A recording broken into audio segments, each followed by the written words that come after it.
Hey,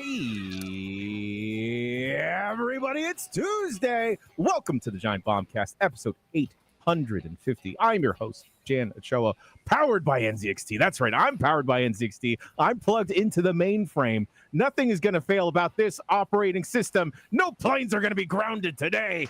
Joining me, co-captain of the ship, World Warrior himself, Jeff Grubb. I'm drinking dirt, and dirt don't hurt. Let's go. Right. I'm glad you're back, Jan. I'm glad I am back as well. Dirt don't hurt. Master of the dirt, constantly burying people with a shovel. Dan Reichert. I come from the dirt. It's Kansas. There's a lot of dirt. You know the dirt's red in Oklahoma? I went to Oklahoma recently, and that's like their claim to fame is like red dirt. That's how exciting Oklahoma is. That's actually fairly interesting. It was red. I saw it for shoot. Speaking about red, he's red because he's burning with rage today. He's so angry. He has heat with everyone. He's so upset. Mike Minotti. Hi, everybody. Is this blue screen gimmick still funny? Oh no, it's too small. There we go. Look at this guy. Explain it for Welcome to the audio show, everybody. That's why I'm describing it. Listen, audio listeners. I tried to turn on the Windows blue screen of death, but it came in really tiny and embarrassing, so I had to slowly make it bigger. Right, and if you're wondering what he means by turn on the blue screen of death, don't worry about it. He's an old man. He's losing it. Yeah, and everybody in chat was like, "That's very funny, Mike. Thank you." Live chat. You're very relevant, never seen. Mike. Yeah, we're all very proud of you. Yep. And coming back from the hell hole of America or paradise, depending on who you're talking to. No, it's a hellhole. Shawn Turbo Vegas. Shawn. Evo champion Shawn Turbo Shawn McDowell. In the 0 games that I played in. Well, you didn't lose, did you? Not wrong. Yeah. Not a single loss. Undefeated this year, baby. Undefeated. That's how we choose to look at it this year. That's what we're going to start calling you instead of Turbo Shawn. We're just going to start calling you Undefeated Shawn. Yeah. that's fine. The undefeated, yes. You had nice Vegas. When I was there, it was 118. I checked when you were there, and it was like 108. That was nothing. I mean, it got up to 114 one Not day. good. It's not good. It's a You weird walk. It's a dry heat. outside, and it's just like you feel like you are getting cooked. Like you Yeah. feel like you are a piece of meat on a grill. It's no is bueno. Awful. No. Yes. No. bueno. What is the lowest temperature at which like food cooks? Like any food. There probably is like some food that cooks at like 125, right? Sure. Yeah, Like probably. 98.6. Yeah, I've never heard of that's cooking just anything inside below of our like bodies. 200, right? Like, Sure. that's pretty wacky under 200. I bet you could. I bet 180 would do it. Sure. I mean, yeah, 180 should do it. Like if it's a very slow, like what's a slow cooker going at? What's the lowest temperature there? That's what I'm saying. Like, when 50? I'm like smoking things, like some people will do things at 200 or early to like really get smoke on there if you're going really long. But like generally 250, even 225 is I think more of a normal slow smoking temperature. Like a sous vide goes down pretty low, right? Yeah, but Well, that's sous like vide, cooking for a yeah. very long time. That's the whole idea. Yeah. I guess you could cook something in sous vide if you wanted to like literally get it to like 160. You just put that water at 160. And Right. it eventually gets there. So 160 is like where like you can get your tap water to 160 if you set your like water heater high enough. Yeah. Yeah. My go-to is always 375 because the only time I'm really setting temperatures is on the air fryer to like reheat pizza or Taco Bell or something, and I generally do like 375 for like 3 or 4 minutes. That's usually good for reheating. I've adopted an air fryer at this point because everyone has, but I'm still kind of scared about how quickly air fryers took over the kitchen appliance industry. Good maybe it's reason. because there's something there. Maybe it's because it's They're actually fantastic. Yeah. Yeah, it's just like a convection oven. Yeah. I don't know. Something still rubs me the wrong way. Well, it's because it is just a toaster oven, just rebranded. So, and I know everyone will say no, but it's the same kind of heating process. It's just they made it very convenient. Do you have an aversion to trends, Jan? Is that what it is? Yeah, he's a cool guy. Obviously, Mike. Yeah. As the cool hipster one here, sipping my coffee on the sides of Paris with my dirt. jazz cigarettes. Paris holds the key to your heart. Breaking news. I have just been verified as the 2 worldwide beater of Larry Koopa. Yeah, you're That's right. He beat out You're the Larry number one Cooper, beater everyone. of my heart. Beat Larry Koopa in 9 seconds and 360 milliseconds. Only one person on the planet has me beat for Larry Koopa beating. Shigeru Miyamoto just there with a stopwatch timing how fast you can beat Larry. All right. I'll put the link in the chat. It's verified. Hell yeah. Someone please write "beat Larry" on the document, please. All right. Shawn, you came back from Las Vegas. I came back from Japan. Before we get to the games, Hey, I came back from Kansas. Is that exciting? Yeah. Okay. Well, how was Kansas? Actually, I guess it was Missouri. I was on the KC side the whole time. It was good. I went to the Extra Life Ignite conference. So I was in a hotel in Kansas City for the first time ever, which is really weird because I'm like walking around downtown Kansas City and I'm like, it felt like I was seeing a city for the first time because I grew up 15 minutes from there, but like no one ever went downtown. If I went to wrestling, it was at Kemper, which was like a little ways, and the Royals and the Chiefs were a ways. So it's like, I realized, like, I don't think I've ever really been to Kansas City before. So just walking around discovering Kansas City. It was weird. What reason would people have to go to downtown? Just work? There's a convention center there. I mean, that's why Extra Life was there. I mean, there's barbecue, but like barbecue's also like mostly spread out. It's not like a downtown. Well, the Power and Light district is like their thing that came around in the last 10 or 15 years, which is like the party bar district, but that's newish. But yeah, it's not like a big tourist destination, I would say. Fair enough. Yeah. Okay. Shawn. Jan, you did something not gaming related. How about you do that and then I'll okay. All right. That's Bance related. I came back from Japan. And let me tell y'all, it was fun as fuck. I'm sorry for the cussing. Wow. We've made it past the first minute of the show. What's the best Kit Kat you had? So I'm not like a sweet Kit Kat type of guy, guys. Man. But my partner did go in and like, yo. The tales that people have of Don Quixote, the store, don't do it justice until you actually go there and witness the maelstrom of a mall store that it is. And just seeing wall to wall, one side you get made costumes, the other side you get car air fresheners, and then you see people go behind a sketchy curtain, and then you follow them, and now they're suddenly embarrassed that they had a bunch of blow-up dolls in their cart. And then you realize, well, you know what? It's really hot outside. I got to go buy some sunscreen. And then you see these gentlemen that are also buying a blow-up doll, now also getting sunscreen and other various lotions. I'm going to assume it was to properly deal with the heat because it was very humid and hot in Japan. I would not recommend traveling to Japan during the summer because I was sweating out of places I didn't know I could sweat. Mm-hmm. From your blow-up doll, yeah. Yes. That being said, did I also get one and go in the tax-free line? So they had to put it in like the plastic baggie, so I couldn't touch it till I got back home. Who's to say? But real talk, I don't think I loved going to Japan. 5 days was definitely not enough because I lost 2 days to travel and everything. Yeah, and Tokyo is so goddamn big that there is no way that I could have done everything that I wanted to do. Also, my partner and I were traveling with one of her high school friends and her fiance, and they had been to Japan before, so we were kind of relying on them for a bit. Then we eventually split off and did our own thing, and ran into Alex Boniello out there because Alex Boniello is doing Rent out there, and we had some lovely coffee. He's a landlord? Yeah, exactly. He's no, he's one of the renters. Yeah, that's right. Yes. He's rent too. And we went to Glitch Coffee in Ginza. And let me tell you, that was like going to like a fancy whiskey bar because the gentlemen up there, they were like, hey, smell these beans. And I'm like, yes, I'll smell these beans for you guys. I don't want a stranger to tell me to smell his beans. But these were very polite gentlemen. What about that, Mike?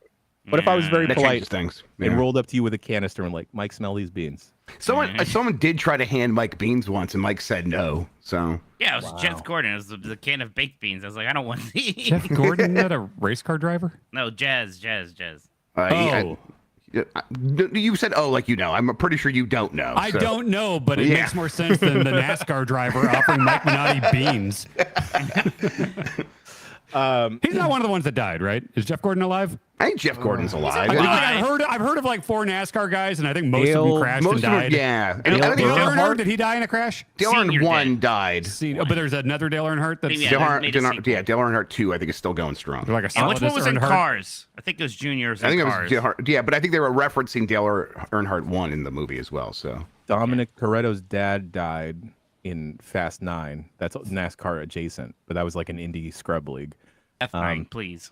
F9, do you think Pepsi was ever as popular as when Jeff Gordon was like always wearing the Pepsi jacket and stuff? Cindy Crawford. Okay. Michael Jackson. That's its height. All right. Yeah. But yo, the thing I love the most in Japan, guys, I loved taking all of the trains.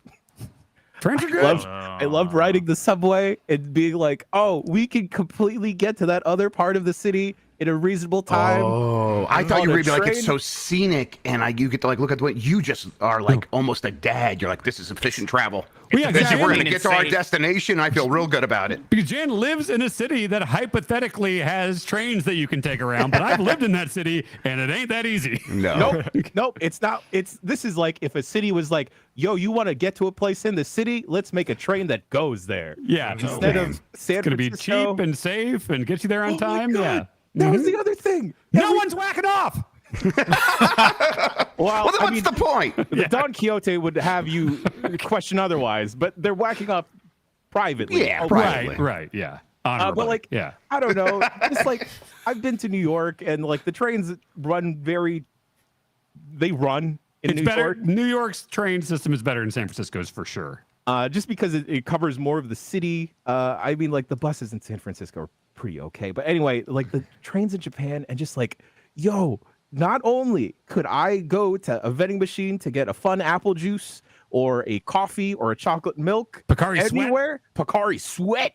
If I needed to pee, there was a clean bathroom in all of these train stations. There were full-on restaurants that were like better than some of the food I have here. If I was like getting too sweaty, I'm like, God damn, I could use a new t-shirt. There was a Uniqlo right in this train station.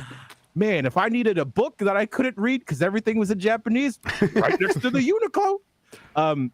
Or just need help with something, somebody nice will just come up and help you and also speak your language. You know, Exactly. It's crazy. Yeah. But the other thing for folks out there that want to travel to Japan but have some type of travel anxiety because they don't speak the language, they can't read the language, throw that fear out the window. It doesn't fucking matter. You can get around not speaking to anyone and just staring at your phone. Like Google Maps will guide you through the trains. It'll tell you exactly which platform to get on, what exit to get out of. And then like the train systems, like they'll flash, like they'll be in Japanese and then they'll flash to like Korean, but they'll eventually flash to English, and you'll be able to see of like, okay, I'm going the right way. And it'll tell you where the nearest stairs or escalator are. Oh my God. Imagine being in a city that works. It's great. We should all go to Japan. It's great. The best meal I had was like 11 o'clock at night. We were tired. We got out of the train station that we was near our hotel. We were looking for food and we got lost. And then we wound up going to like a food mall or whatever. And the restaurant, we were going to go get yakitori, but then the line was too long. So we turn around and behind us was like this local mom and pop joint with just selling curry, Japanese curry. And there was no way to order it from a person. The kind lady would just point it at the vending machine looking thing. She was like, just press buttons and load up your yen. I had the best plate of curry in my life. That's what I'm really jealous, man. Real Japanese curry. Oh. The thing is, like, normally you travel someplace and you're looking up, reviews and stuff. I don't, if you're like me, constantly looking like Google Maps reviews and all that stuff. In Japan, I can't tell you the amount of times that like you just walk into like a random alley and like this place looks like it has ramen or curry or something. Be like, oh well, that's the best ramen or curry I've ever had in my life. Just a random place I walked in. Well, I mean that is like what the Japan is really known for these days. It's like the best food in the world. Period. Like they really are doing it better than everyone else. But boys, I had like a hamburger steak curry with some cheese on it, $6. Okay. Oh, well, Jan. Like that part hurt me the most. Yeah. 'Cause my partner and I were having withdrawals from Japan, so we decided to get curry here in SF. Shit was $40 for two people. Yeah. Yep. Jan, try $40 for one person, which is what I had to get used to over the past week. Oh, in Vegas. Oh, yeah. And then like, the thing was we would be very tired at the end of the day. So sometimes we didn't get a chance to go out for dinner, like sit down properly. So we would just go to the 7-Eleven in our hotel. And guys, 7-Eleven had like legit food. Yeah, Have you heard the good news other than They're about bringing Jesus? all that here. Yeah. Wait, what? They were like, hey, we want the 7-Eleven in America to be more like 7-Eleven in Japan. They've said that in like the last 2 weeks or something like that. And I'm like, you are speaking my love language. That is the most amazing thing I've ever heard. I'm so excited. Yeah, but it's not gonna work. It's not gonna be as good. It's like it's like Hey, why not? Humanity, Mike. Well, okay, then why is it San Francisco? We want our trains to be more like the trains in Japan. Yeah, it's nice to Okay, want because things. that's a public service, and we hate like we're terrible people in Yeah. America. That's different. This is capitalism. This is very different. Okay. Like Sheets is becoming more and more popular everywhere. Stuff like that. So like I think Sure. Bucky's. Yeah, has, like, a Buc-ee's. huge Oh, chokehold. people fucking love that fucking gopher or whatever he is. But what we're all okay, thinking. so the other With the thing, Bucky's gopher? The Buc-ee's gopher. People buy that Buc-ee's merch. I've had like 6 different people in my life evangelize that fucking gas station to me. It's like, okay, wow. yeah, and I want that for me. Yeah. yeah, I want that for all of us, guys. Yeah. People like mascots, Mike. Yes. Don't you know? 100%. And then But the not other me. thing, in like these 7-Elevens, like everything was so goddamn cheap. I could get a highball, and I just learned that a highball is just like whiskey and soda water, and that's my favorite thing in the world. Just like 50 cents. What the Yeah. fuck? I Now, could get now smashed. Well, the low yen is a Yeah. problem for Japan. We're sorry about all that, but it'll bounce back.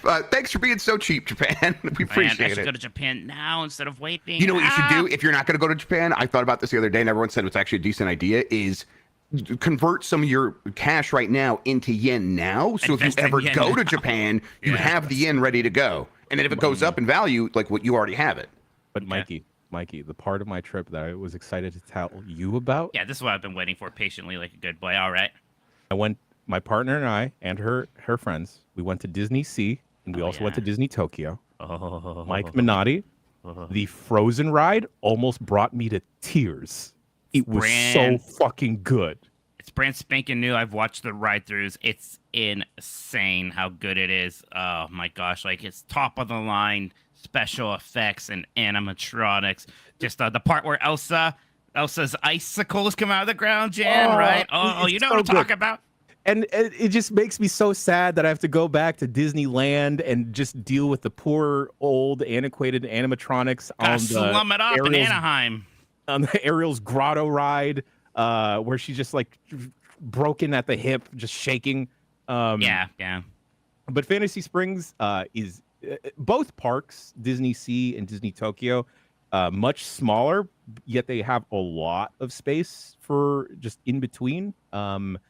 And it was just weird going to a Disneyland and the main street being so teensy and seeing the castle and it being so teensy in comparison to what I'm used to.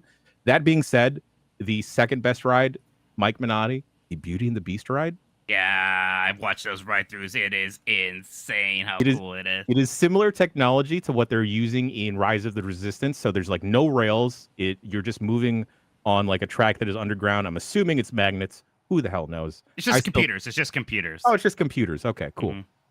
Mhm. It's insane how great it is. The other thing, my qualms though, they have too many nice popcorn buckets. Oh, that's like a whole thing in Disney Japan culture, from what I understand. Is like popcorn over there is way more important than park popcorn is popular in the States, sure, but it's a way of life in Japan.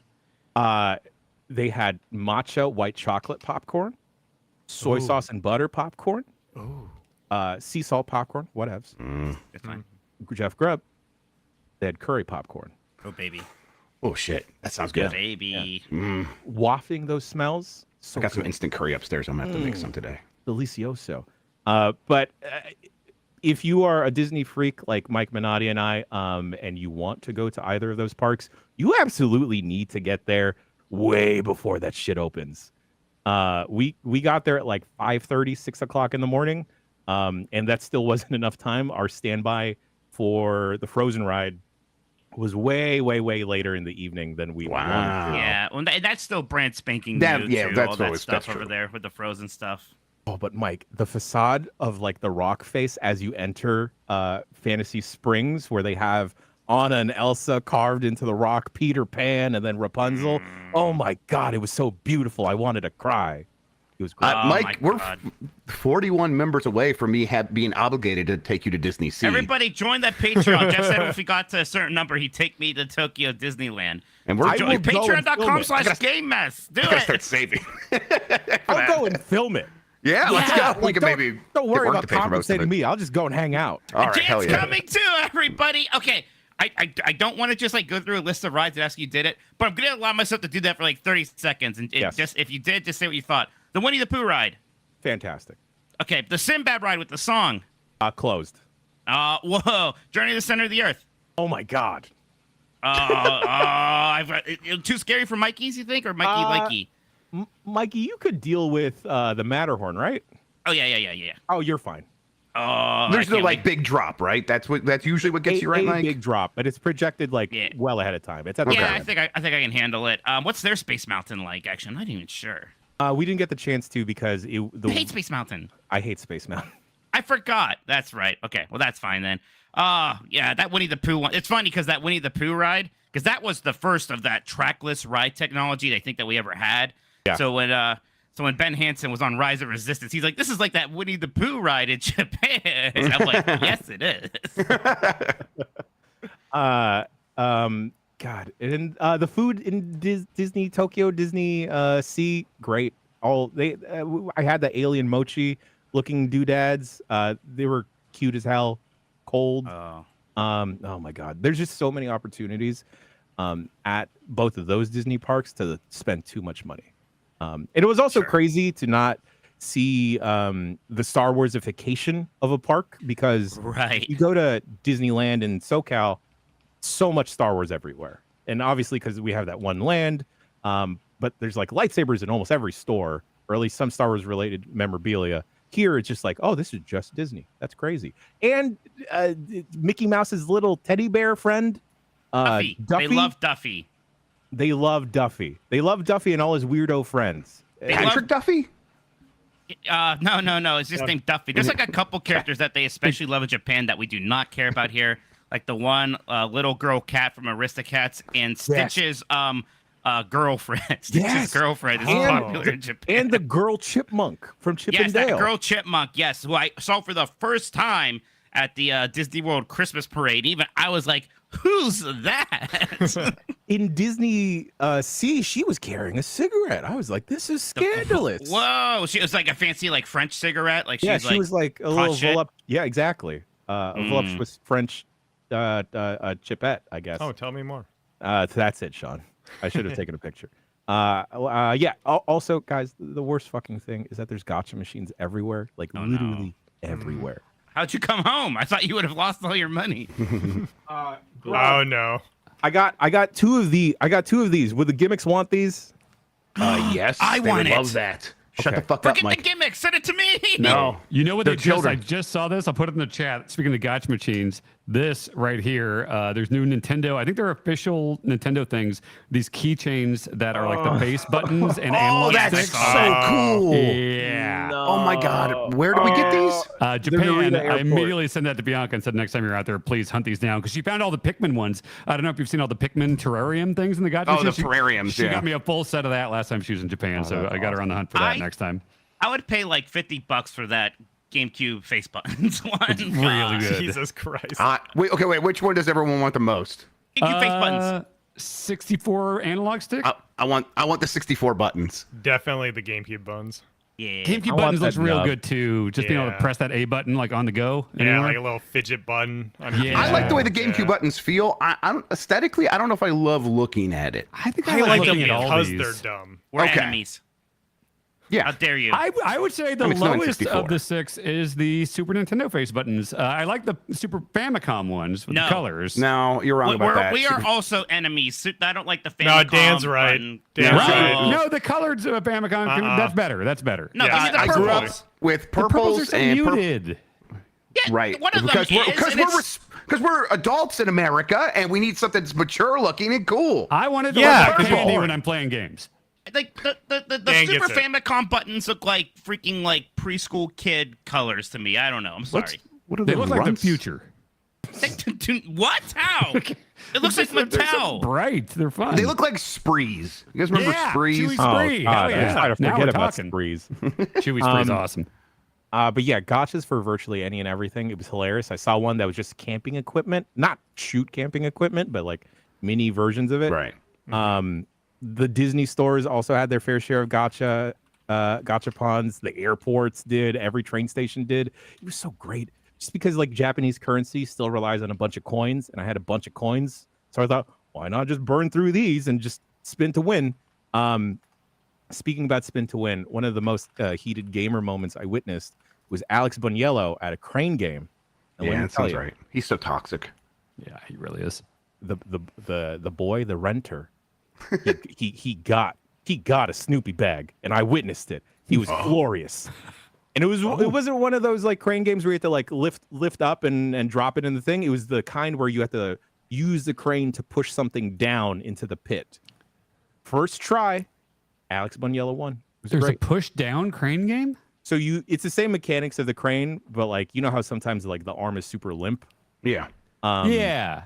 Instead of like lifting an item up, there is one item precariously positioned in the machine, and you have to use the crane to move the item down into the pit. That sounds to me like, remember the gimmick that it's just like 1 billion gold tokens in the thing, and you gotta hope that somehow you make the wall push? We've played so many coin pusher games on this website. No one's ever won a coin out of those. I've won so many coins. No, you're talking to the wrong audience. No, you got worked. Skill. No. I had a little bucket. They weren't real. You know, it sounds like American Gladiator crane game, where it's like a guy on the platform and you got to knock him down. Yeah, where you hit him with Assault the stick. was the best one. Yeah. I'll ask Alex if he's cool with me posting that video. But the hilarious thing was, we went into this arcade because we were killing time for my jeans to get hemmed. And Of course. that's the last thing I'll talk about. And then first two floors, just like crane games, very pure, very lighthearted. We go up the third floor. They have rhythm games. They have the taiko drum machine. They have Drum Master. Yeah. the Beat Mania, Bimania, It's the Bimani, yeah. Bimani. Yeah. And then they had the washing machine one, where it's like a circle controller. I forget what that one is called. Yeah, I played that at Combo Breaker. I forget what it's called though. That one's cool. And then they had like a physical card machine where you had to shoot cards down and they projected onto the actual arcade machine. That was super cool. Oh, like PlayStation Eye. Eye of Judgment. The Eye of Judgment. Yeah. An Eye of Judgment, like. You tell the age difference here. I was gonna say like Yu-Gi-Oh, right, Jan? And we're all like, Eye of Judgment for the PlayStation Eye, the generation-defining video game. That was PS3. That might as well just come out. Yeah. Oh boy. And then we go up the next floor, and it was pachinko machines, and I thought like, oh, okay. If my partner and Alex weren't here, I could spend some time here.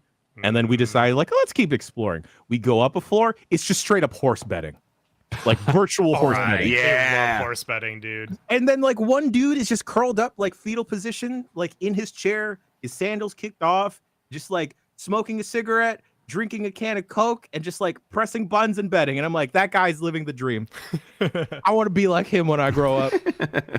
And then we go up another floor, and it was like sketchier gambling. I don't even know what it was. Okay. But it was great, and it was so hilarious. And then we picked up my jeans, and I just want to give a special shout out to my best friend Rio, RYO, at Hanoyo 1 in Ginza. If you're looking for salvage denim and the best customer service you've ever had, go to Hanoyo 1. Homeboy hooked it up because I was like, yo, I want jeans of this specification. I wear boots. I have very thick thighs that rub up against each other, and I generally tend to have holes in my pants after a while. And he was like, bro, I got you.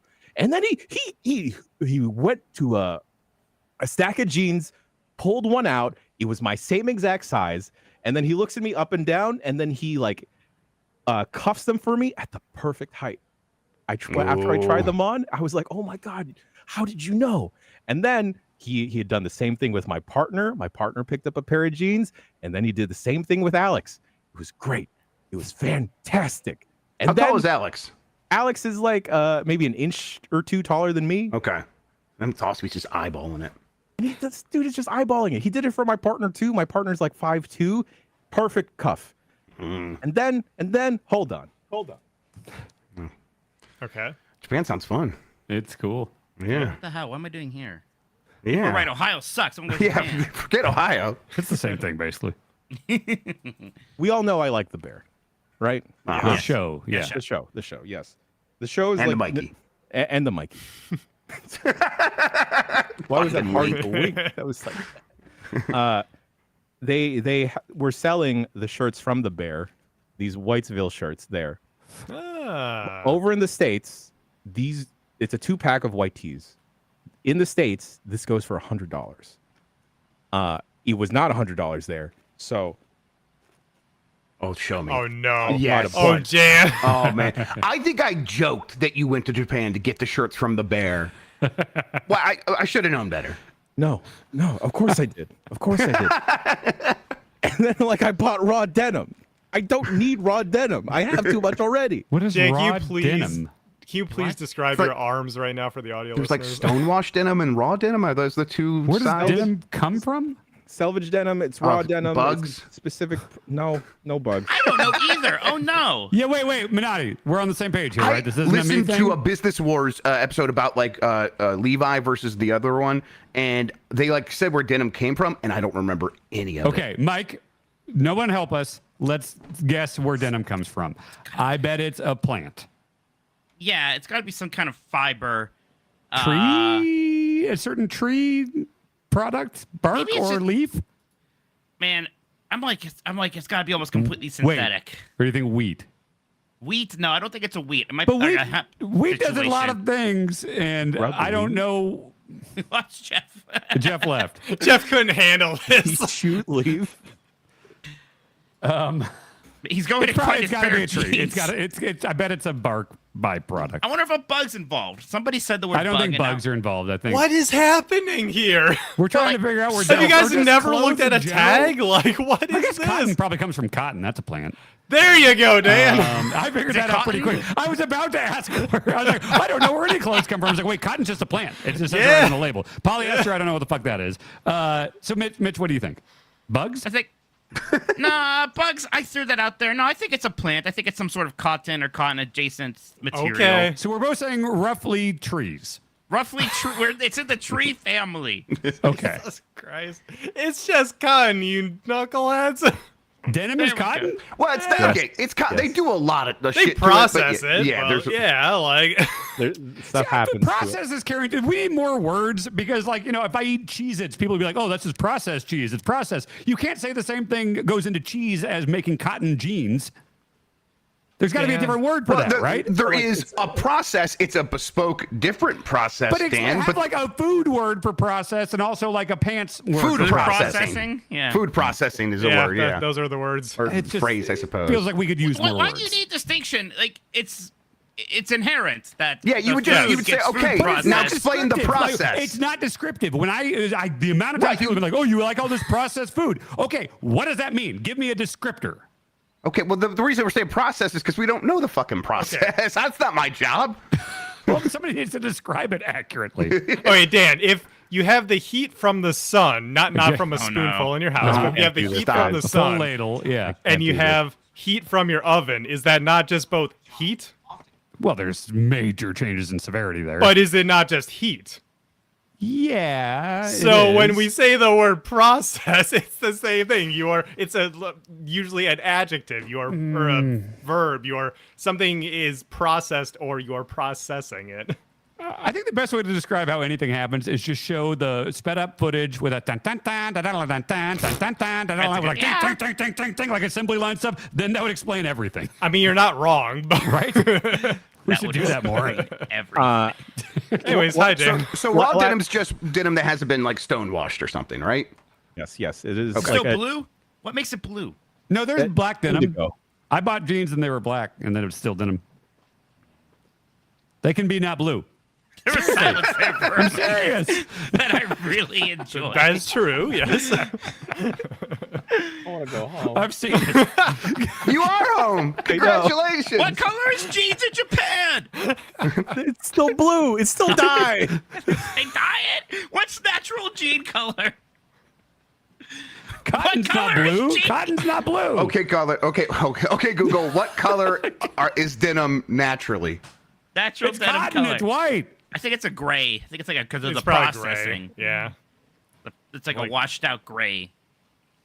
I don't know whoever first decided to dye Everyone's it blue. saying Indigo, genius. which I think it's funny that you all said indigo specifically. But Yeah, right. I think of Indiglo way more than I think of Indigo. Remember What's Indiglo? Indiglo? Christ. Remember the old watches Yeah, with Indiglo the watches. Yeah, technology? you press the button, oh, you can okay, see it in the movie theater, Took right? over the world, yeah. Yeah. Um, God, I wanted one so bad, Dan. Yeah, they're Indigo is awesome. the dye. Okay, chat doesn't know what they're talking about. God, my That's a town in Pokemon. But that's how I think of it, Mike. my head hurts now. The other takeaway from Japan is that everyone had like these little hand towels with them all the time. They're very cute, very useful, especially when you're sweating in the sun. I forget what they're called in Japanese, but I did find a bunch of Handkerchief. cool, not quite a handkerchief, just like that towel material. Okay. Terry cloth? Terry cloth. Yes, the little I terry think I cloth. have one. You're showing tell. No one, Okay, no one bye, asked him to Mike. go get it, but he's going to get it. But I got everyone little hand towels. Expect them in the mail. Sean, I need your mailing address. Sure. They're all Nintendo related. Yeah, cool. Thank you, Jan. I saw them in the Nintendo store. I was like, I gotta get these for my hooligans. That's awesome. Thank you. They're all cute. It's just like a little small towel, so it's Sure. like nothing too crazy. That's too big, Mike. Is that blood? What is he? Mike just held a towel up to the camera and it was Mike- white and had a bunch of Yeah, red Mike's spots. coming in at bloody like filthy 240p towel. for What me. is It just going looks like he on cut there? himself while shaving. Yeah, he's like, yeah, this is my jibbin This is my towel. Ponyo towel I got from the Japanese store in Epcot. So that is not blood? Ponyo. No, that's Ponyo, little fishy of the sea. She's the little fishy with the round tummy. Those are like Meep adjacent creatures, you know? Yeah, Yeah. Addie is our little Ponyo, we call her, because So she it's looks a just like bluey thing? Ponyo. Oh. No. No. It's a Ghibli. Oh. But okay, yeah, they're just like one by one squares like this. fucking Yours is way Oh, smaller. cute. Don't Nice. worry, Way I got smaller. I got them to what I think everyone would like. And yeah, Uh-huh. I'll send them your way He cares after. deeply about towel size. I'm also just gonna try and get the company to let me mail them to all y'all, so I don't have to deal. Yay. Yeah. Yes. I had a lovely time in Japan. I already want to go back. We should all go together. Yeah. Yeah. That'd be great. There must be some. I can't believe I've never been in Japan. I've been in this industry now for like 12 years. I thought something would have come up by now. Some That is reason. weird. Yeah. Yeah, it just hasn't happened. But also like, it's go to Hinoya in Ginza and like they will take care of you. If you want to drop some hard cash on some denim, like tell them your boy Jan sent you, and they won't know who the fuck you're talking about. I got some questions for them too about denim. Get put in He said jail. that. You're not going to be allowed back. But like the funny thing was the very Cops cute take it away. What color is denim? Tell me. the cute thing was I came back a second time because I was very tempted to buy more jeans. I just wanted buying Hawaiian shirts instead. God, they're the best Hawaiian shirts I've ever had. Hawaiian shirts are so back, baby. I thought I was over it, but now we're all the way back. Now I only need to buy the specific brand of Hawaiian shirts. DM me if you want the deets. Anyway, I go back. My main man Rio is there, and he's like, "Oh, like welcome back, man." He drops what he was doing. He was helping someone else. He came to help me instead. Whoa, because we were best okay. friends at this point. Wow. And then he's helping me on and everything. And then he's helping me try stuff on. He's pulling sizes. And he was like, "Oh, where's your friend?" I'm like, "Oh, the white guy?" And then he says, yes. And then like I go on to tell him like, I guess he's at work. And then he proceeds to ask like about work. And I'm like, I guess it's rehearsal. He's doing Rent. Do you know Rent? And then he was like, oh, Rent the musical. And then he proceeds to get super excited. He talks to his coworkers in Japanese. And then the only word I'm picking up is rent. And then I'm like, yeah, cool. And then he proceeds to tell me, yeah, man, in middle school, I tap danced. I got to make time to try and see Rent. I hope your friend comes back. It was just such a pure thing. Did to they share with start him. singing anything from Rent? No, they did not. Okay. All right. They start saying the number 121,600 minutes. No, they did not. But anyway, God, fucking love Japan. I want to go back. Glad you had a good time, Jan. Seems like I know you wish you got like a little bit longer there, but no, it seems like you had a good trip. It was just way too hot, guys. It's way too hot. Like All Japan next time. a 10-minute walk from the subway station back to my hotel in like 2 p.m. in the afternoon. just drenched in sweat. Yeah. Just drenched. And it didn't help that I started wearing like my new denim jeans, and that was also drenched. So I got to go put those in the freezer to wash them. What's short culture like in Japan? Are they pro shorts? Oh, okay. I thought you meant like height. I would never. Most of the locals aren't wearing shorts, but like they don't care about the tourists wearing shorts. Okay. I think one of America's greatest accomplishments is normalizing shorts. Yeah. Like we did it. We did the right thing there. Sure, yeah. Look at that. Yeah. Let them see some thigh meat. Look at that. Hell yeah. Okay. And all right. That's like that's Mexico's so hot, and they're like, we would never wear shorts. That's for boys. Oh, I'm like, no, well, I'm a boy. what's wrong then. Shorts are with you? great. Yeah. Yeah.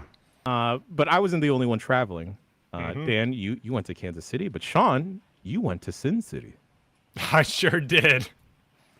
Oh my God. You want to talk about hot? Holy moly. Las Vegas was hot this weekend. Yeah, I traveled out there for Evo, my second Evo now. First one was last year. It was an interesting comparison between the two because last year was at the Mandalay Bay Convention Hall that they have over there at the resort, which is where they were for several years now. And now they are back to a previous venue in the Las Vegas Convention Center. So first of all, I gotta tell y'all about my trip. I gotta tell y'all about what it was like getting out there. Because like I mentioned on Game S Mornings, that morning I went out, the plan was take a bus down to Milwaukee and then fly out cheapo airlines to Vegas from Milwaukee. Easy plan. Allegiant, Southwest. What are we talking? Spirit. Sun Country, Spirit. Okay. Yeah, it would have been Spirit out, Allegiant back. So I was like, whatever. But the flights were so much cheaper, you know? So I get on this bus after it's been delayed by an hour and a half, and they finally pick me up. And on the way down, my flight keeps getting bumped. It keeps getting bumped. Oh. And then eventually canceled while I'm on the freaking bus down to Milwaukee. Yeah, Go, doing Mike. visual There you gags. go. There we go. Uh-huh. 2 podcast points. I'm wondering if maybe the whole CrowdStrike thing maybe affecting things on Thursday night. I don't know when it started like messing everything up, but yeah. So I'm on the bus down to Milwaukee trying to figure out. Okay, my flight's been canceled. I have work stuff lined up in the morning. I need to get out to Vegas. What the hell am I going to do? And so I concocted this plan where, okay, we get into Milwaukee. I'm going to take an Amtrak train down to Chicago. I'm going to fly out of Chicago because they got a late night. But Amtrak's at 7:35. We just barely get in at like 7:30. I'm sprinting down the freaking the bus station to the train. Just barely make it on. Like a minute later, they close the doors. So I'm on the train and I'm like trying to book this flight and as quickly as I can. Get on, get tickets for the flight. All right, so I get out of the train station when we get down there. By the way, trains, lovely. Like Jan was talking about, especially when you come from like a more suburban area like I do, there's terrible public transportation. Trains are just nice. Yep. But we get down there, I have to Uber over to the airport. I'm like rushing over there to make sure I get there for check-in time. And because I don't know what's happening with like all the computer stuff, which I assume is what affected it, I get there and everyone's kind of just sitting around like looking annoyed. And I look and it's been delayed. And then I sit down. I'm like, all right, whatever. Well, I guess I have extra time to go grab something to eat. Oh, so you did all this hustling without really knowing like what was going on? I had 'cause you no were idea so what was busy. happening. Yeah. Oh shit. Because like I was Okay. so freaking, I was freaking terrible. out because my initial flight was canceled, and I'm like, okay, I need to get on this plane. Right. You just thought it was just your flight. Okay. I thought I was having the worst luck in the world. Oh. And it keeps getting bumped and bumped and bumped. And this like 10:30 plane, we're sitting there at like 12:45. Like, what is happening? Like, what's going on? And they're just like, technical difficulties with the plane. And then, finally we get on at, close to 1 a.m. And I get out there safely. I do get out to Vegas safely. Walk outside, it's blazing hot. But yeah, the trip was absolutely insane. I don't know if it's because of all the computer stuff messing up, but definitely was. Yeah. it had to be, I assume, at this point. But yeah, once I actually got there, Vegas isn't at least the Vegas Strip, because everyone who lives in Vegas says like, oh no, it's different off the Strip, like any like big city with major attractions. But yeah, the Vegas Strip definitely is not my kind of place. No, you like get out and it's like, oh, everyone's just the whole place reeks of smoke and booze, and there's just like Hot. people throwing up over on the side over there. There's shiny It's hot. lights.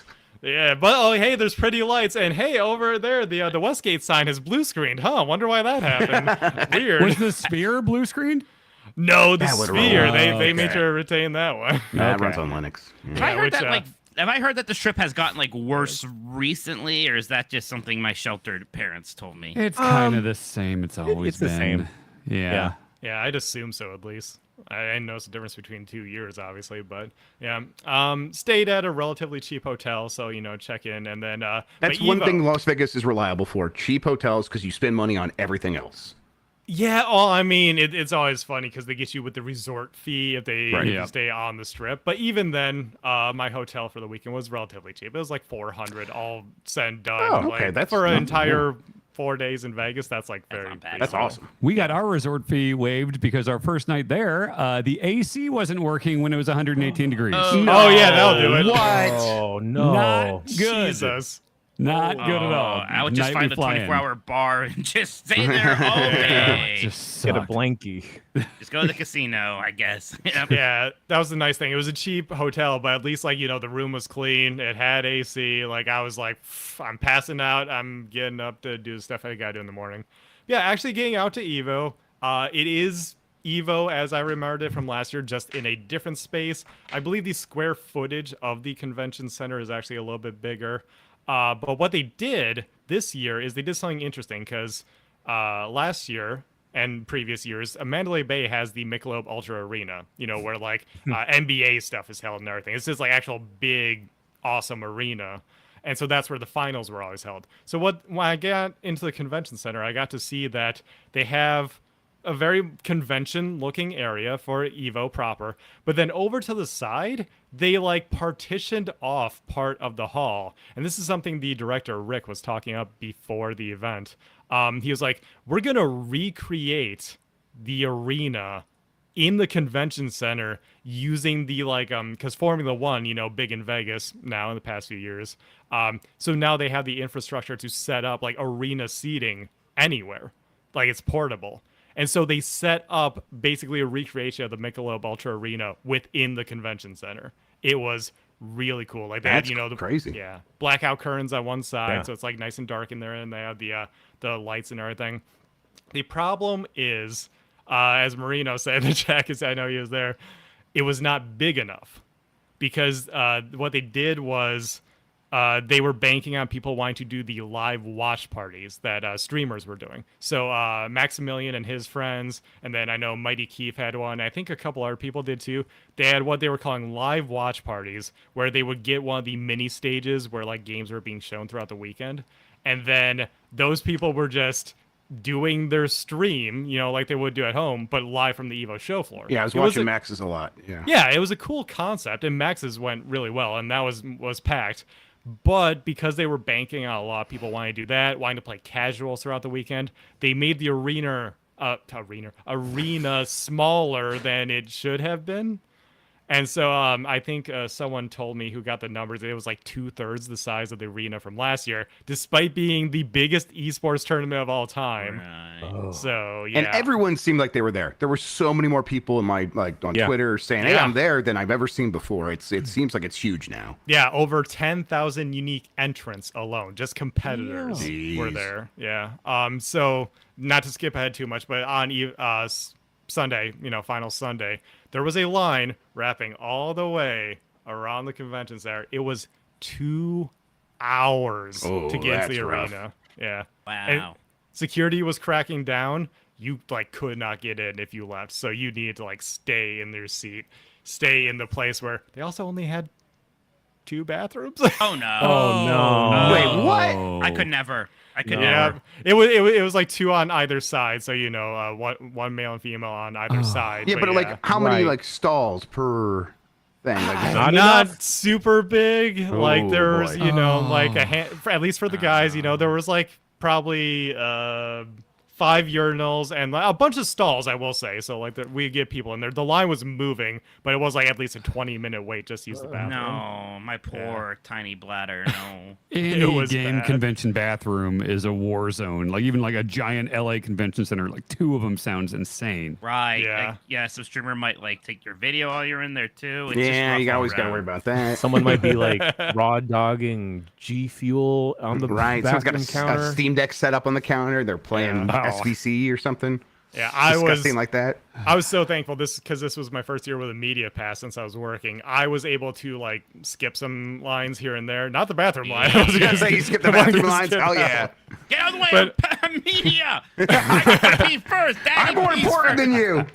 than you. On Sunday I was staying in the Bandai Namco press box because we needed like approval for certain things. So like that was the easiest way to do it. So also I got to like skip the line to get in, thankfully.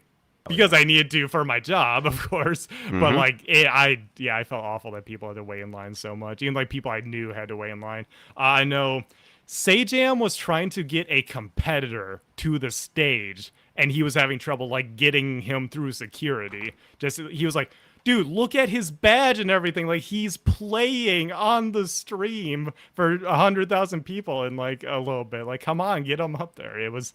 That was the downside of the whole weekend, but that was like really the only negative. From Everything home, it else. seemed like a great time. It seemed Exactly. awesome. Yeah. The production was fantastic. I do think they did a good job recreating the arena for all the top sixes. How did everything else look to you guys? Like anything Awesome. else that you saw? Like y'all. It all looked good to me. I thought it looked amazing. I was like, Yeah. man, they're doing a really good job Yeah. with the presentation, like you said. But, I mean, just the quality of the competition is what was kind of Oh amazing. yeah, to I me. was Like, losing my mind during Third Strike. yeah, there was Question, because I've never like seen any Evo stuff ever, and like I've okay. always been afraid of it. Not afraid of it, but you know what I mean. Like I haven't seeked it out because I assume that you have to like know deep. Like I like fighting games the way I like Mortal Kombat and Street Fighter and stuff, but like I've seen clips. Like I saw that clip that was going around from this new one where everyone's freaking the fuck out, and it's like, if I don't know, like, is it accessible to someone who doesn't know like deep fighting, like the intricacies of? Because I didn't know why everyone was freaking out so much when like the guy jumped over the other guy, and it's like I don't know what that means, and everyone's losing. And I'm like, man, it seems like people are having a good time here, but I don't understand what's happening. You know? Yeah, he just, I mean, he had like no health left. He timed the drop kick to go over his last ultimate at like the perfect time so that he could drop his and take the guy out and use his meter. It was amazing. It's less about knowing the intricacies of the game and more just like if you just pay attention to what's going on screen, like maybe you just don't find that stuff as hype, but something like both people being down to like very low health and like just really slugging it out, trying to get a last hit in, and something like it was Hayao. People are calling it Evo Moment 38 because it was the close. It was most hype thing that happened over the weekend. Just the fact that we're like, oh, he's gonna die to the super move, and he does a drop kick that nobody ever does that move. It's a useless move, as Justin Wong said on stream. And so he used it with the biggest read in the world to jump over the super because that's the only way that he could recover in time. And then it's hit ice the cold guy. blood. It's like the coldest moment I've ever seen for real. It's that so amazing. sounds awesome. Like hearing you describe it, that sounds fucking cool. And seeing the crowd pop up, it's just like, oh my god! Like I feel like I'm missing something because it's clearly very exciting. But like without knowing about But I don't. drop kick, I don't like. I play a little Third Strike. Like I could beat Mike at, of course. But but if like when I'm watching, I am not thinking about any of those intricacies. I am not thinking about any of the. I'm just like, I could see he's got low health. I could see this other guy is about to do something really crazy. I use his meter or whatever. Again, I'm like barely thinking about that stuff, and I'm like, so he's screwed. In this situation, I would give up basically, and he is like, no, I'm going to perfectly block everything up in the air, drop down, and the guy's like, still got meter left, so you're still screwed. And then he does a drop kick, and like in that mode, I'm seeing him do that. I'm like, oh my god, he did that deliberately to time it, and I don't know how I knew that other than like, I'm just kind of paying attention a little bit. So I think watching health bars and stuff. I think if you believed you understood what was going on, you would know enough to like be excited about it. Like that's all. When I went however many years ago with Ben, like I don't know much, if anything, about fighting games, but when I was in the pit watching some of the finals, it was the most hype I'd ever been watching like a live event happen. It felt like I was in Mania or at Mania because of like how you just get caught up in like the swell of the crowd watching the it. energy. Yeah. Okay. Like Energy- it's less about what's happening on screen and more the fact that you are among thousands of our people who are all like loving the same thing, and just seeing a situation where, okay, these two people are down to basically one move will kill the other person. Evo, One person does something that's almost guaranteed to kill, and somehow the other person avoids it and like swings back. That is just a hype moment. It's undeniable seeing the crowd. Like, I mean, I really do love seeing a hyped up crowd, and like that is like up there with the most I've seen. we should go next year. We should all go next year. I'd go. Definitely. Yeah. No, like Evo's finals fun. are reason enough to go, but like Evo has expanded out to just being a convention now. There's so many things to do. I got a ton of footage. That's why I'm gonna do it on the Giant Bomb side of things. I have all this footage I can put together in a video. I have some interviews from some very cool people that I'm excited to put together. I even got one from Mark Mann, the business hell yeah. director of Evo. Yeah, so that's gonna be a fun one to put in there, and a few other fun faces. I think everyone. All right. So there's booths, like E3 booths, like just everywhere for like Bandai Namco has one where they're showing off Tekken and the new Dragon Ball game, Sparking Zero. There was Fatal Fury had a booth, and Capcom had one for Marvel vs. Capcom collection. Just all these fighting games that are coming out that you'll be able to play soon. You can demo them at the event with the, again, like if you can't go at E3 or what was E3, Summer Game Fest, or whatever. Like, this is where you can get that for fighting games, which is really cool. There's the arcade section. Dan, you would just love being in the arcade section. It's like they took, if you've ever been to Galloping Ghost or you know about it, it's like, I know of it. Yeah, several rooms that they basically like knocked down the walls to form this giant arcade in a mini mall.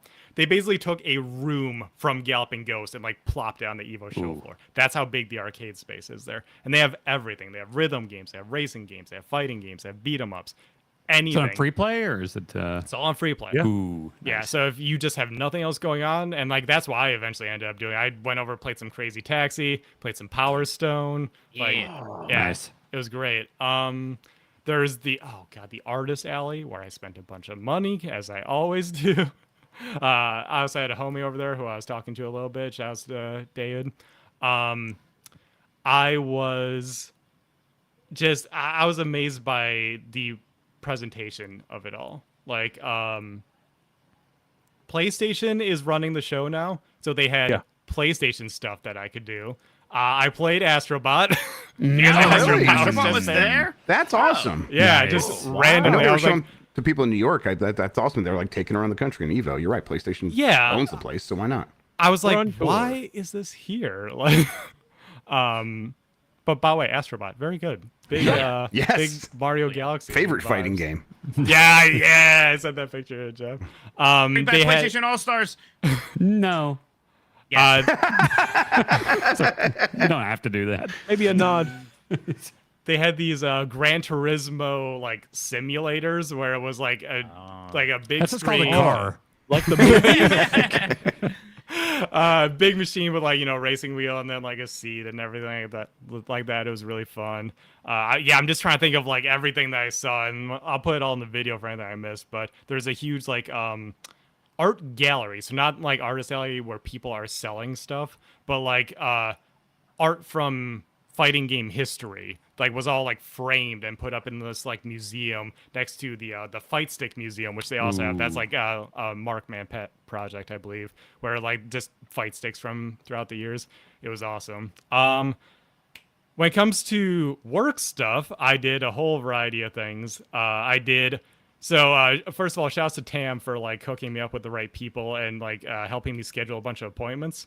I got to interview, and I don't know if we're posting all of these interviews on GameSpot, but at least one of them will go up as a text Q&A. I got to interview Matsumoto from Capcom, director on Street Fighter 6, and I specifically interviewed him about Marvel vs. Capcom Fighting Collection. Nice. I got to interview, I thought it was going to be Harada, then turned into Harada and Michael Murray. And then when I got there, it was the Tekken team on the other side of a table. Wow, cool. I sit down. Harada's wearing literally, it's a shirt that's the cover of The Godfather, but it's him. and it's like the Godfather of Tekken. What a cool guy. Oh, I want to Wow. be him when I Fucking grow up. love Ryan. Yeah, It's that's awesome. So I got to interview the Tekken Project crew, and I got to interview Shawn Rivera from Riot about 2XKO. So yeah, I got to talk to a bunch of cool people about their games. I think that all the interviews went really well. Like I said, I don't know if we're posting all of them, but at least I believe the Bandai Namco one should be going up on GameSpot in the near future. And then I got to get hands-on with MVC Collection, MK1's new characters, so Takeda and then Farah as the cameo, and I got to play a bunch of 2XKO. Which, by the way, Jeff and Mike know I ran into one of our Argentinian friends just randomly. Our press contact was like, "Hey, Shawn, you want to work with like another press person to get some footage? Like he's here too, trying to get some footage." I'm like, "Yeah." And they bring him over, and this dude I've never met, and I'm like, "Oh, where are you from?" And he's, I believe he said Buenos Aires, and I'm like, what outlet are you from? It just happened to be one of Christian's homies. So yeah, that was Fantastic. Really cool. Yeah, I saw they were there too. Yeah, again, it just seems like everyone was at Evo. Yeah, Love the Argentinians.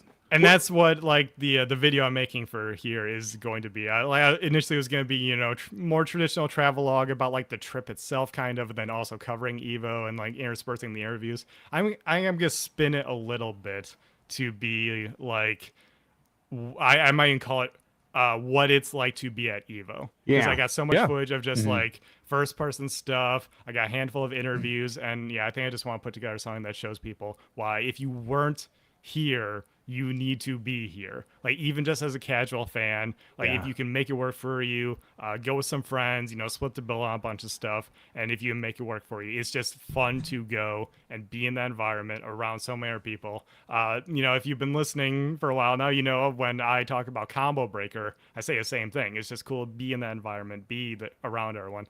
And Evo it's Evo. It's that, but amplified, to the highest degree. Were you happy to be there and not competing, or did part of you miss that? You're like, I would have liked to practice and get in there, and even if I got washed or whatever, still that would have been great, or what? Was it like just easier time because you weren't competing? I was initially a little bummed that I wasn't competing because, like, I'm not. I want to be very clear. I'm not good at fighting games. Right, not like Evo good, sure, yeah. No, just like in general, I'm a very like average player. Like I usually hover around like platinum in any game I'm playing. I'm not, so I'm all right at whatever game I play, but it's like I'm probably not beating anyone at these major tournaments. But even then, I just have fun hanging out and like watching the matches live, getting to play games early, getting to hang out with people, just randomly chatting people up where it's just like we don't know each other, but we have something in common. So we just talk for like 10 minutes because we're both watching Max's stream or we're both waiting in line at one of the booths or something. Like it's fun to just be there. Thankfully for me, like working kind of replaced competing for me. Right. Which is, that's something more unique to me. But I think if you're just going as a spectator, you absolutely can still have an incredible time. You'll still be doing stuff too. There's, like I say, you can even just spend all day in the free play arcade, and that's something you could do. Man, I was seeing all those clips specifically and all the tweets about Street Fighter 3 and Third Strike. Yeah. Oh God! I feel like Hayao just like in general, just mugging the camera constantly. Yeah, he was doing the playing it splits up. on stage. Like I can't wait to show you guys the footage of the crowd erupting anytime. Hell yeah! anything. Okay. it's like I feel like SF3 was like one of the only times 90s gaming magazines really let me down because like I love Street Fighter 2, I love Street Fighter 4, but when you're a kid and you have to be really economical with what you're buying and stuff, I was very much as reviews were the thing. And Street Fighter 3 came out. I was so fucking excited for it. And every review was like, it's not Street Fighter 2. Most of the characters aren't here. It's not as good. And so my understanding until a few years ago was that Street Fighter 3 sucked. And then, like, now this happens, and I see, like, several people on this call being like, man, Third Strike kicks ass. This is the perfect game. It's literally maybe the best thing ever made. So what happened? Third Strike is maybe the best thing that has ever been done by humans. It's First amazing. of all, the first, like, two versions of Street Fighter, because, Street Fighter does multiple versions. Yeah, there's double the impact. first two Super, versions of Street Fighter 3, and then Second Impact. Second Impact, right. We're just not great. Okay. They specifically were not amazing games. They were missing some stuff that people wanted, just, high level. Street Fighter 3 Third Strike is the one where it's like, okay, this feels like what we want. This feels like more of like the natural successor. They tweaked some stuff with like the parrying, the way that worked and everything like that. But people still didn't like it back in the day. Right. Third Strike was not a popular game back in the day because it was people saw it as very technical. As my understanding, I wasn't necessarily It playing was it not until Marvel back vs. then. Capcom. Right. Well, even well, we And can people talk didn't about like it, that too. either. But I mean, this too. is And back- they didn't people like that. I mean, this is back when like Mortal Kombat was the biggest thing, and that was Right. very accessible. There Yeah. was a lot of people wanting technical showcases. They wanted games to look like Mortal Kombat. They wanted Tekken was the hot new thing. Like, Virtua 3D Fighter was big. around. Yeah, Yeah. Virtua Power Fighter was was still huge. doing well, especially in Japan. So they look at Street Fighter and they're like, okay, it's a little old school. It's kind of hard to get into. The parry system, I can't quite wrap my head around it because I do something to someone, they just parry it. What's the point? But that made it a very, very good competitive game. And what happens with games over time? The casuals drop off, the competitive scene sticks around, and that's how we get moments like Evo Moment 37. And back also, in we have 2004. 20 years of pixel art slowly being deprecated by these pixel art still exists, but it's made by small teams, not by like the biggest teams with the biggest budgets that can Yes. spend all this time on making the best animation you've ever seen. So it's like now this feels precious. It feels like a does. special thing that we don't get anymore. When And you look can tell they at it. put work into it. Like, Yes. they literally rotoscope some, I forget what the scene is, but some dancer, like someone in a movie or something Elena's for Elena. idol animation. Yeah, Yeah. just it looks so smooth capoeira. because they literally just copied, someone's like dance moves or whatever. Like it's just an immaculately made game, and it took the competitive scene latching onto it for us to realize that it's a broken game. It's hilariously imbalanced, but thanks to the parry system, like allowing you to just toss anything off your shoulder, like, oh yeah, you're using a high level move. If I can predict it, I'll parry it and I take no damage. And that alone has caused the game to just develop even now, even to this day. And you see stuff like there was like one of the players was like a young person who was like 21 years old. He's younger than Third Strike, and he's Oh, like wow. playing That's in top awesome. 6. Like, that's how good So- that game is. This sounds like in other mediums, it's like you always hear about like, oh, when Predator came out, critics hated it, or like Led Zeppelin, Yeah. Rolling There you Stone go. said they sucked. There is you this- go, is that yes. what Third Strike is basically? Yeah, It's it's- a Gruber of fighting games. I appreciate It's that fine day wine. one. Yeah, it just gets better over time. Okay. Yeah. Okay. Cool. Sean, I was like having this thought. I was like, man, Yeah. the Third Strike stuff was awesome, but yeah, like that game's been kind of figured out in terms of the meta for a while now. Like, it's a lot of Chun-Li's and Kens and Yoons. I would, Yes. we always want Third Strike to be there. Gotta be awesome if we got like a new rebalance of that game. Maybe do things like let you use the backgrounds from New Generation and Double Impact. Yeah, it would be cool if there was a Street Fighter 3 or like a hyper Street Fighter 3 like they did for SF2, where you Yeah. choose Yeah. different versions of the characters. And then like we could maybe ban certain versions because they're way too popular or whatever. But yeah, I don't know. I think letting Third Strike rock as is fine. That's Sure, probably it's fine. kind of boring to just see a lot of Chun-Li and Yoon in top 8s, top 6s, but that's the game. Like, a lot of fighting games have that problem. I do think Tekken has a bit of that issue right now. We saw a lot of Dragunovs in top 6. So glad Dragunov did not win the Yeah. finals. Well, I was just even rooting then, against though- Dragunov on principle. Like, who beat the Dragunovs? Arslan Ash, the best Tekken player of all time. Like, at this point, I don't think there's any debate. 5-time Evo champion just plays basically perfectly every time he plays the game. That's Rocky what it took Nina. to take him out. Yeah. I don't know. Lily Pichu beat Harada-san, so she might be up there now. Maybe I asked Harada about that a little bit. All That was a right. funny Oh, answer. hell yeah. Yeah. Oh, yeah. I met Jason Finelli while I was there too. I met a whole bunch of great. people. I met Blessing from Kind of Bunch of- Funny. Yeah, great. Yeah, that was a yeah. great picture, by the way. Oh yeah, yeah. Trying to make you jealous there a little Yep, bit. I was. Yeah, I met a whole bunch of people, and it was a really fun time. I know Dan was asking good questions. Anybody got any other questions about Evo? I guess. I love gosh, Evo. I know last year we said, I got to get out there next year. This year, I really hope I mean that. I would love to be at Evo. It just looks like so much fun. I mean, the Street Fighter 6 finals also were super fun. Yeah. Really Those were enjoyed. good. God, Capcom's so back, dude. Like Street Fighter 6 was a good top 6, where like all the other ones have their issues, especially with like character mirror matches at people playing kind of busted characters. But Street Fighter 6 is doing really well. Yeah. It looks so it looks so good.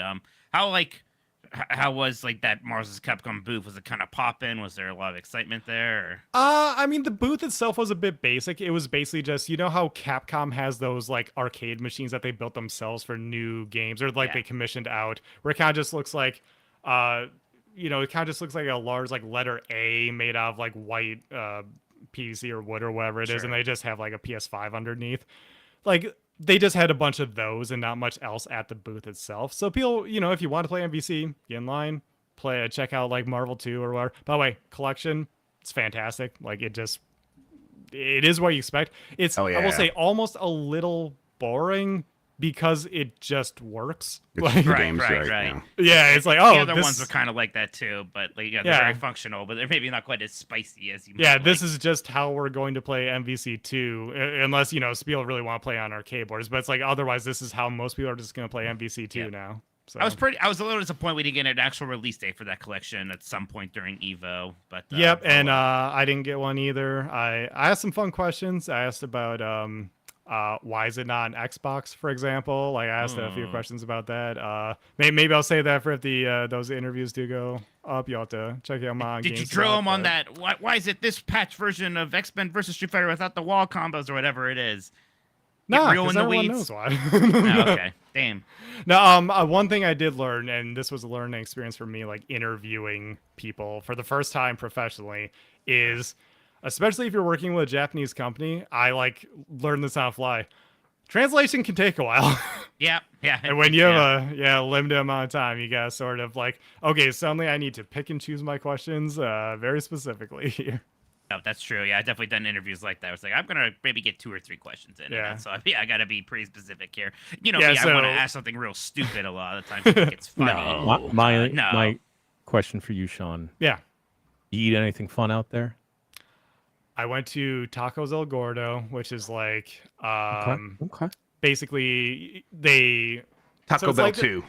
What was that? It's like Taco Bell 2, the sequel. Electric Boogaloo. So it's like the home style Mexican that I get here where I live. But it's like fast food style. Like you go up to a line and they just order what you want. But they do make everything fresh. This dude literally had fast strips, casual, sure, yeah. Yeah, strips of steak that was grilling on the grill. It's like, what you want? I'm like, 3 steak tacos. Took a slab, chopped it all up, put it on some fresh tortillas, put on the cilantro and onion and whatever else I want, and yeah, it was just fresh tacos ready to go right down the street from the strip. Unfortunately, because I was so busy, I didn't get to go as many places I wanted. Anyone who ever does go to Evo, Xiaolong dumplings, a little off the strip.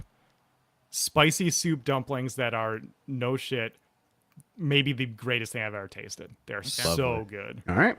Yeah, you didn't go to the Taco Bell where Dan got married? Not quite. I went there a couple weeks ago. I also went to a place there called Blackout, where it's literally a pitch black room. So the waiters have night vision goggles. What the? It's awesome. It's a 7-course meal where it's like you're in a lobby and you sit down and they bring you into like a red room for your eyes to start adjusting. And then they're like, you have to do putting your hands on shoulders, the person in front of you, and they walk you in. And I knew it was going to be dark, but it's like you have a blindfold on. And so you're eating, it's glasses, it's 7 courses. The first one, he's like, all right, you've got we put a bowl in front of you. It is a little bit wet. There is a spoon to your right. And I'm like, okay. When they said it was a little bit wet, I thought it was going to be like a buffalo wing. And I was like, I'll just grab this. And I reached my hand in. It was a bowl of carrot soup. So I just put my hand in a bowl of carrot soup, but it's a good gimmick. It works. It's just I would hate that so much. I would be so anxious. I'd be miserable. I was too. I ate stuff that was very mayo based and stuff that I probably would not have if I could have seen it. When I was asking people more familiar, what are the good eats in Vegas, they kept recommending stuff like that. I'm like, no, I'm not that kind of guy. I got tacos and a drink for $20 in Vegas. I'm happy. Give me gimmicks. I'm one of the problem tourists where I just want to go to all the celebrity chef restaurants, of which there's a million. That can be good. The Gordon Ramsay. Sure, there's nothing wrong with that. There used to be a Bobby Flay one in somewhere. It was. He's on TV. He's better than other people. He had a burger joint. It was very good. It was very good. Yeah. Well, Shawn, I'm happy to hear that your trip was very fun and successful. Folks, we're going to take a quick bricky break, actually, and then we're just going to combine the games and the news into one quick seggy right after this bricky break. I want to go to a buffet so bad. Yeah.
This apparently is a podcast about video games and not miscellaneous vacations, so I guess we are legally obligated to now talk about video games.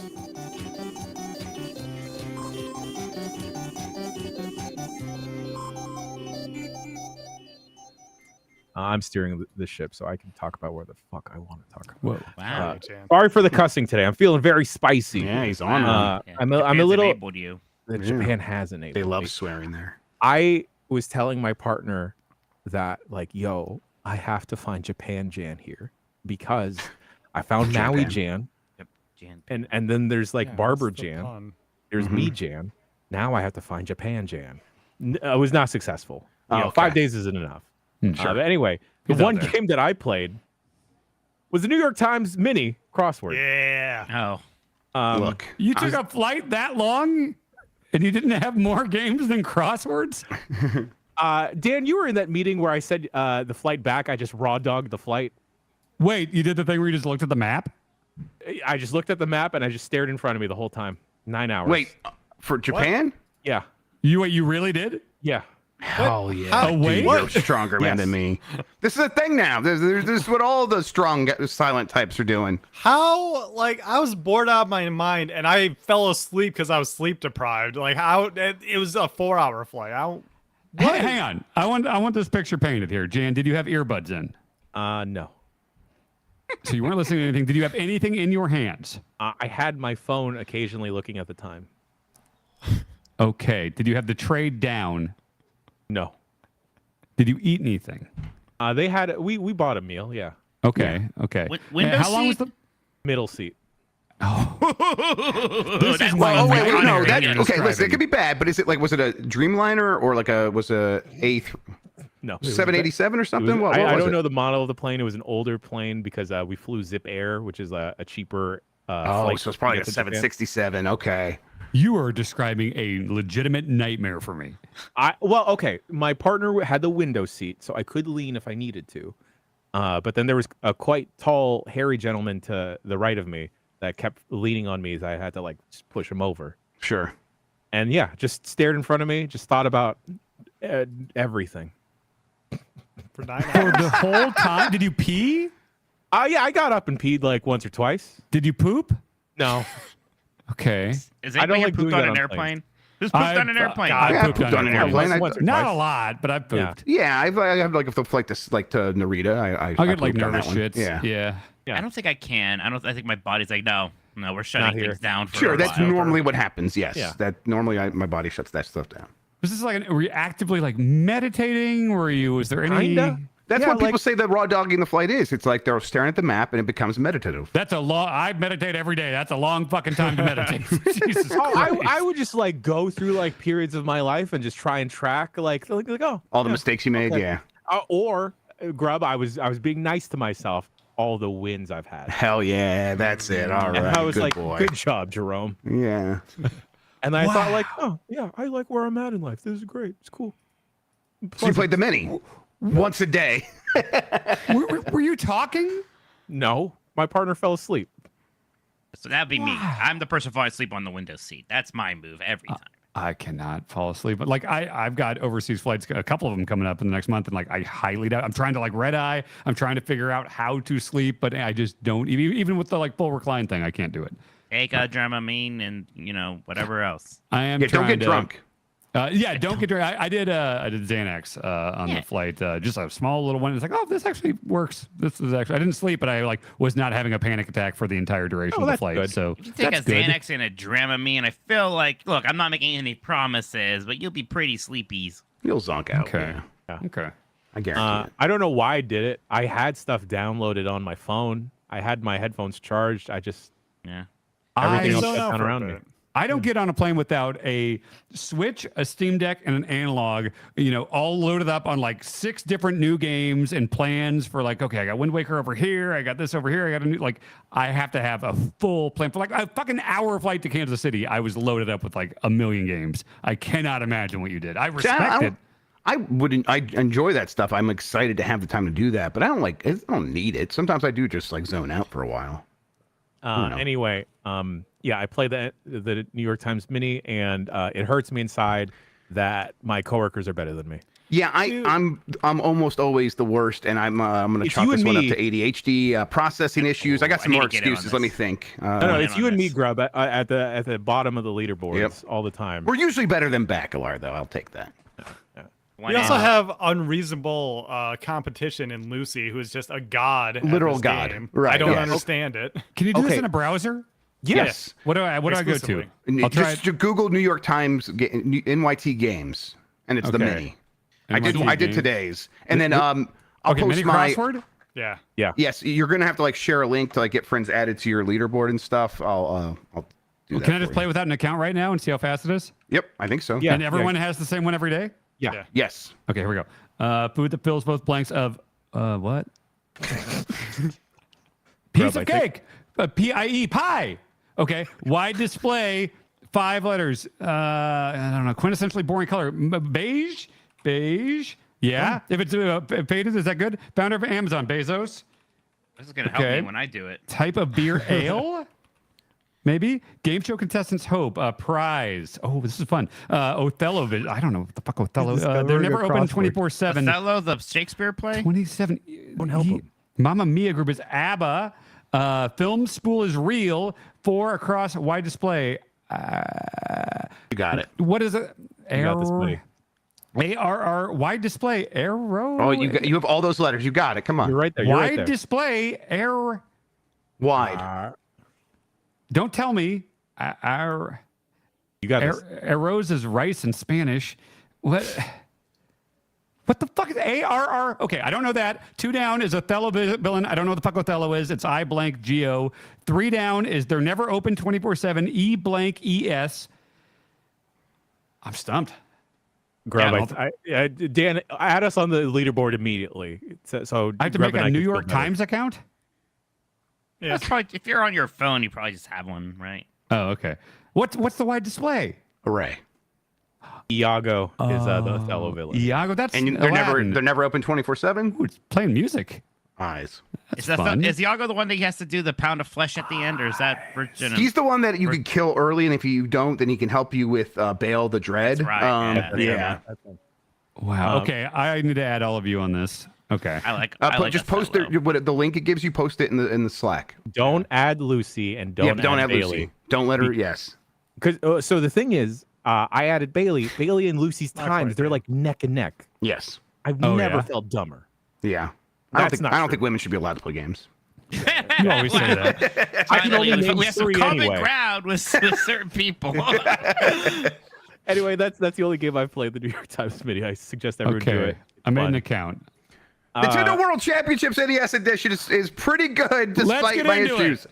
Yes. Okay, well, yeah. Well, first of all, you've submitted some scores. I've got 3 second in the worlds and 1 first in the world. I think most of those are ties, but that's what I've got. How are you doing on speedrun.com there? Yeah, I got a couple. I haven't done all of those that have kind of a gridlock at number 1. I'll get in there and try those. But I got a couple that I'm pretty happy with that are number 2s and number 3s and things like that. But the reason we're using speedrun.com is there is no real in-game leaderboard. I know we say that, and then I post a screenshot of leaderboard. That's the weekly leaderboard for individual challenges in the World Championship mode that will refresh. Even those suck. Well, they are, but even those suck because you can't scroll, can you? You can't scroll. There's no friends leaderboard. There is just global, and it shows you where you rank with 10 people. Although, to be fair, I did see Mike 4 behind me on one of them, which is pretty funny. Oh, nice. And then there's your birth year leaderboard, which, hey, it's fun that I was number 1 in a couple for my birth year, but it's still not. I want my friends. I just want to see what my friends are doing. That's it. That's all that matters. Like we assumed it would be on. Why would we assume this? It's Nintendo, but I think we assumed, it's a speed run focused game. Nintendo's Great, done it's going to be stuff like that Astro's before. thing. Yeah. It's going to be like every level is going to have a little leaderboard, and then it'll probably have a thing where all of them added together, the cumulative thing that Astro did, which is so smart. No, none of that shit. Speedrun.com to the rescue. I mean, it's not. It sucks in a way because a fraction of a percent of people that play this game are going to actually have an account and upload. I think we can rely on whoever really is the fastest probably will be uploading the speedrun, but beyond that, who knows? Yes, so you got to rely on that, which I do like that site. I mean, they're really good at done with Punch Out and Quackshot and stuff. They're fantastic. Yeah, it's cool to have an account with now I have multiple runs across Punch Out and this and stuff. Yeah. Yeah, and it's interesting because like there is one person that's submitted a full game run of the game, which I guess is just playing all of the ones. Yeah, it took like an hour or something. But yeah, they're technically level runs. So it's right. like here's like ITG is that in-game timer. In-game timer, right? Yep. Okay, Yep. I'm like figured that out. All right, cool. Yeah, which is why like Punch Out would do that, where it's like you just see the timer of the fight and add that up instead of a real time attack, which is like a stopwatch. Right. What was I seeing that Grub, you're the best 41-year-old? Yeah. So okay. So here's how the game's set up. It is World Championship, and that they're like focusing on it. There's a party mode, but when you're playing single player, there is a speed run mode, which is essentially a practice mode. So much so that you have a little window on the left side that is your current run that you're doing, and on the right side it shows your personal best time, so you could compare and contrast while you're playing, which I've done a little bit. Most of the time it's just kind of over there and I'm ignoring it. Then there is the World Championship mode, which is each week they are going to pick 5 of those speed run events, and then everyone in the world is supposed to compete in those, and you don't see a leaderboard while you're competing. You just keep trying to get your best time. And then at Monday at 5 a.m., which maybe I played until the other night with Mike Minotti on Twitch. Might have been a mistake. Might have been a mistake. Rough day. Might have caused a rough Monday for both of us. At that time, the games shut down. They have new games, and they're like tabulating results. And an hour later, they post leaderboards for your global time in each of those events, and then your birth year ranking. So everyone that was born that year will be put up against one another. And those are the only leaderboards. And there, like Dan said, there's no cumulative one where it's like, here's how you did it, like for the entire World Championship. It's just those 5 events. So I'm glad those are at least there, but it's that side of this game is still a disappointment. Everything else is kind of really well done. I think they really have nailed, like people were seeing this and not playing it and seeing it down leaderboards like Nintendo doesn't understand speedrunning. No, they understand like they got everything right about it. Like the input map button, so you can see what people are doing on the controller, is basically like wholesale stolen from like speedrunning software. They are very keyed in on this stuff, and they just make choices to scale it back for whatever reason. And showing the ghost image of like your best run. So it's like with some of them, if it's like a 4-second one, you're not looking over there, you just can't in that amount of time. But some of them are longer, so it's like, okay, the Zelda 2 one where I have to run across a bridge, I can kind of glance over and see like, oh, okay, I got past the power-up bag on this one, so I'm actually tracking ahead of myself right now. Like that's kind of helpful. Yeah, I was trying to figure out the quick start on Super Mario Brothers 1-1. I looked that up. That's wacky. What is that? So you have to like look the other way and jump back or something? I think you're trying to get like a little left, like sort of hook, and then you want to immediately start going right. But someone was able to do it like where they're looking left and then they're jumping right, and then they do another longer backwards facing like back jump, and that gets them so much more speed, and they have the world record. I can't figure it out. But I was watching, I'm like trying to figure out. I did it a couple times, and I could tell because I did go to the speed run mode. And I could see that when I got to the one or the pipe that like you can go down into, I was falling off of that one a fraction of a second faster than the other one, and I can kind of keep that in the side of my eye. It would still be better if there was a ghost in the level itself or have the option for that, but still, they have these things in the game, and it's pretty good. It is fascinating because like a lot of these games, look, I am the right age to have played a ton of these games and feel like I kind of know them in and out. But then it's like, all of a sudden I'm thinking about Metroid's platforming in a way that I have never thought of before, where it's like, and then I'm watching videos like, wait, why is he aiming his gun up when he falls? Does that change the fall speed or something? Or Mario 2, where we were talking, it's like, how did he keep his speed coming out of that pipe? It's like, oh, if you hold jump coming out of a pipe, you'll keep your run speed and just and you fall like slower. And it's like, I like watching these videos and then I'm like going to play the game and I'm like, oh my God. And I played Super Mario Brothers 2 so much. And so much to the point where it's like, this is how I would play the game to entertain myself. When as a kid, I would like play as Luigi, trying to jump on the buzzos or whatever those enemies are called, trying to like kind of just have fun little challenges. So the idea that that's one of the first challenges in the game, I'm like, it's made for me. They nailed this up, and they fully understand what these games are and know how to make good challenges. But then to have those moments where I'm playing so much and putting 2 and 2 together and realizing new things about these games,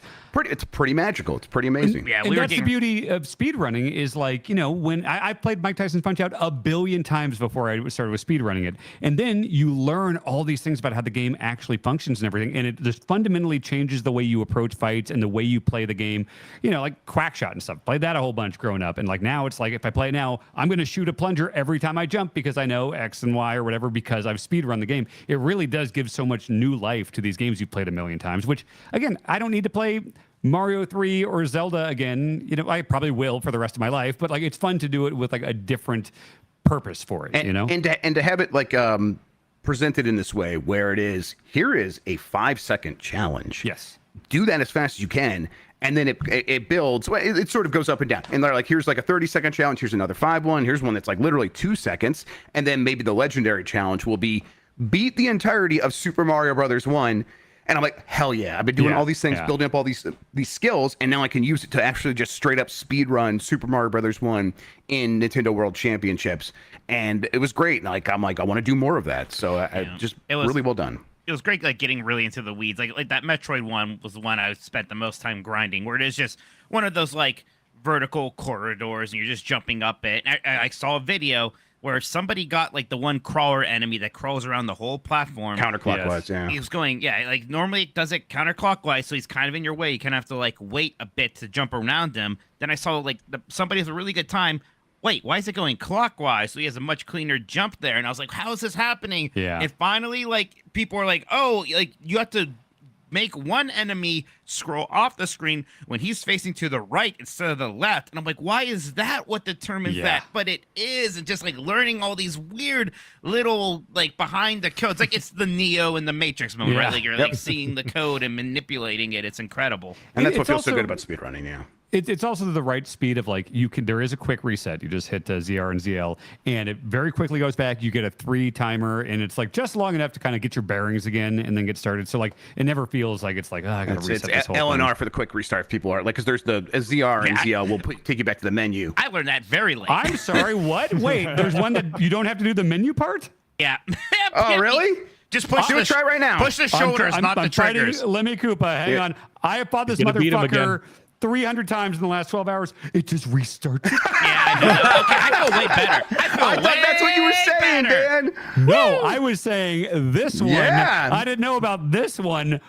Oh, that changes. I've been laying in a hotel bed the entire weekend doing the slow way. You know what that does? It does kind of make it kind of crack cocaine at that point because you could just mainline it. Oh, this is going to be potent. Oh my God. I mean, we couldn't stop. Jeff and I literally could not stop. We that we were streaming like at the same time, and Jeff came on, was like, we're doing this for half an hour. We ended up doing it for like 3 or 4 hours. 4 hours because I streamed from 1 to 5 a.m. So much of it was just Metroid NES, and it's like you think that would be maddening. I'm like, I just like the way Metroid feels. I like doing this. Well, that's the thing. I never cared about Balloon Fight. I just got through all the Balloon Fight challenges, S-ranked all of them, and the last one, again, is like beat these 3 stages back to back. And they show that they do a really cool thing where the legendary challenge, where it is these longer ones, has a classified information button that has like a strategy guide that shows you some like really key things that you need to know. And it's so well presented. I love that. But I'm like, I got good at Balloon Fight. That's something I never thought I would do or care about. So let's talk about that, because I feel like the lens of like, we all, the old guys here, we grew up with the NES. And I feel like you see certain games like, oh, these are all classics. And then when you play them again, it's like, oh, maybe not as much. So it's a short list. I wish, I was hoping there'd be Punch-Out and Mega Man and all this stuff. They didn't really go third party. Do you have any hope in your heart that they might update this game with new games like that? It would make me very happy. I would be ecstatic. Yeah, I'm not getting my hopes up. All right, so there's like 12 or 30, whatever. Let's see just real quick if we feel these are underrated or overrated or correctly rated based on playing now. Balloon Fight. I've always liked Balloon Fight. I think it's a little underrated. I think it's underrated now after it's like it's a challenging input mechanic of you only can really move if you are flapping your arms, but if you're flapping your arms, you're going up and gaining height, and you have to sort of predict it, and it's got to be infuriating to anyone picking up the controllers immediately, but now I'm like, I kind of it might be their most derivative game because it is just Joust, right? It's just Joust. Yeah, but it's fun. Okay, Donkey Kong, I feel like is still really fucking good. Yeah, it's still great. I like these challenges a lot in this game, actually. I'm like, yes, I'm always excited with it. Because there are some where I feel like I'm just like, I got to play another fucking Ice Climber level. Like, I don't like Ice Climber. I didn't like it as a kid. I don't like it now. Yeah, you're right. Balloon Fights are. I think the Marios are all exactly where they should be. Everyone knows they're incredible and they're still incredible. The one I've never fucking understood Kirby. I've never cared Dan, about the Kirby's Kirby so platformers. Good. I don't Kirby's like good. Kirby. I don't. It's weird hitting Really? up to float. Like it's just like it feels. Just this one. Some of them are jump to float, but yeah. I like the character of Kirby. I like that he exists. I like him in other games, but the actual platformers, I feel like they're all just very slow and clunky. And now I inhale, and There's now a I have dash to. button. Yeah, are you hitting the dash? It's the double tap Dan, forward. It's like no. I like a hold B to run. I want Double Mario tap forward is a running, good you know? mechanic that I like. Dan, Whenever I get that, I'm very excited. You can never tell Mike Minaj that game that he likes is slow and clunky. You can never ever get away with You that. Yeah, are talking about No, I Super don't Metroid. like the way You it feels. Yeah. No. Dan, maybe me and you could play Kirby Superstar someday co-op, and maybe I'll win you over. I don't know. I love And Kirby. it's also one I never played as a kid, and none of my friends had it. It's like there were the games that everyone had, like Excite Bike's on here. Every fucking person I knew, including myself, owned Yeah. Excite Bike. Playing it now, I don't think Excite Bike's that good. Oh, I think that one's underrated now because Really? I might be with Dan on that one. Yeah, because I was getting the hang of of landing perfectly on these jumps, and it's like, oh, this is really skill intensive, and I was vibing with that. It is the big jumps, the ones those are fun, but then they're the ones where it's like here's 6 in a row, and you're just like, and it's very annoying. Yeah, I was just I was getting in the flow of it, and so I was like, oh, I think I like the original I need to Excite spend Bike more better than I time. thought. You need to spend more time on Excite Bike. But even as a kid, like I had Excite Bike, I never really quite got it. Same. No. I would like make a course and be like, I didn't really. Why'd I do this? And do we all agree Kid Icarus has always sucked? Yeah, Yeah. I'm kind of like, because like that's the big harder challenge for this week's thing is like Yeah, I play hate a it. lot of Kid Icarus. I'm like, rather wouldn't.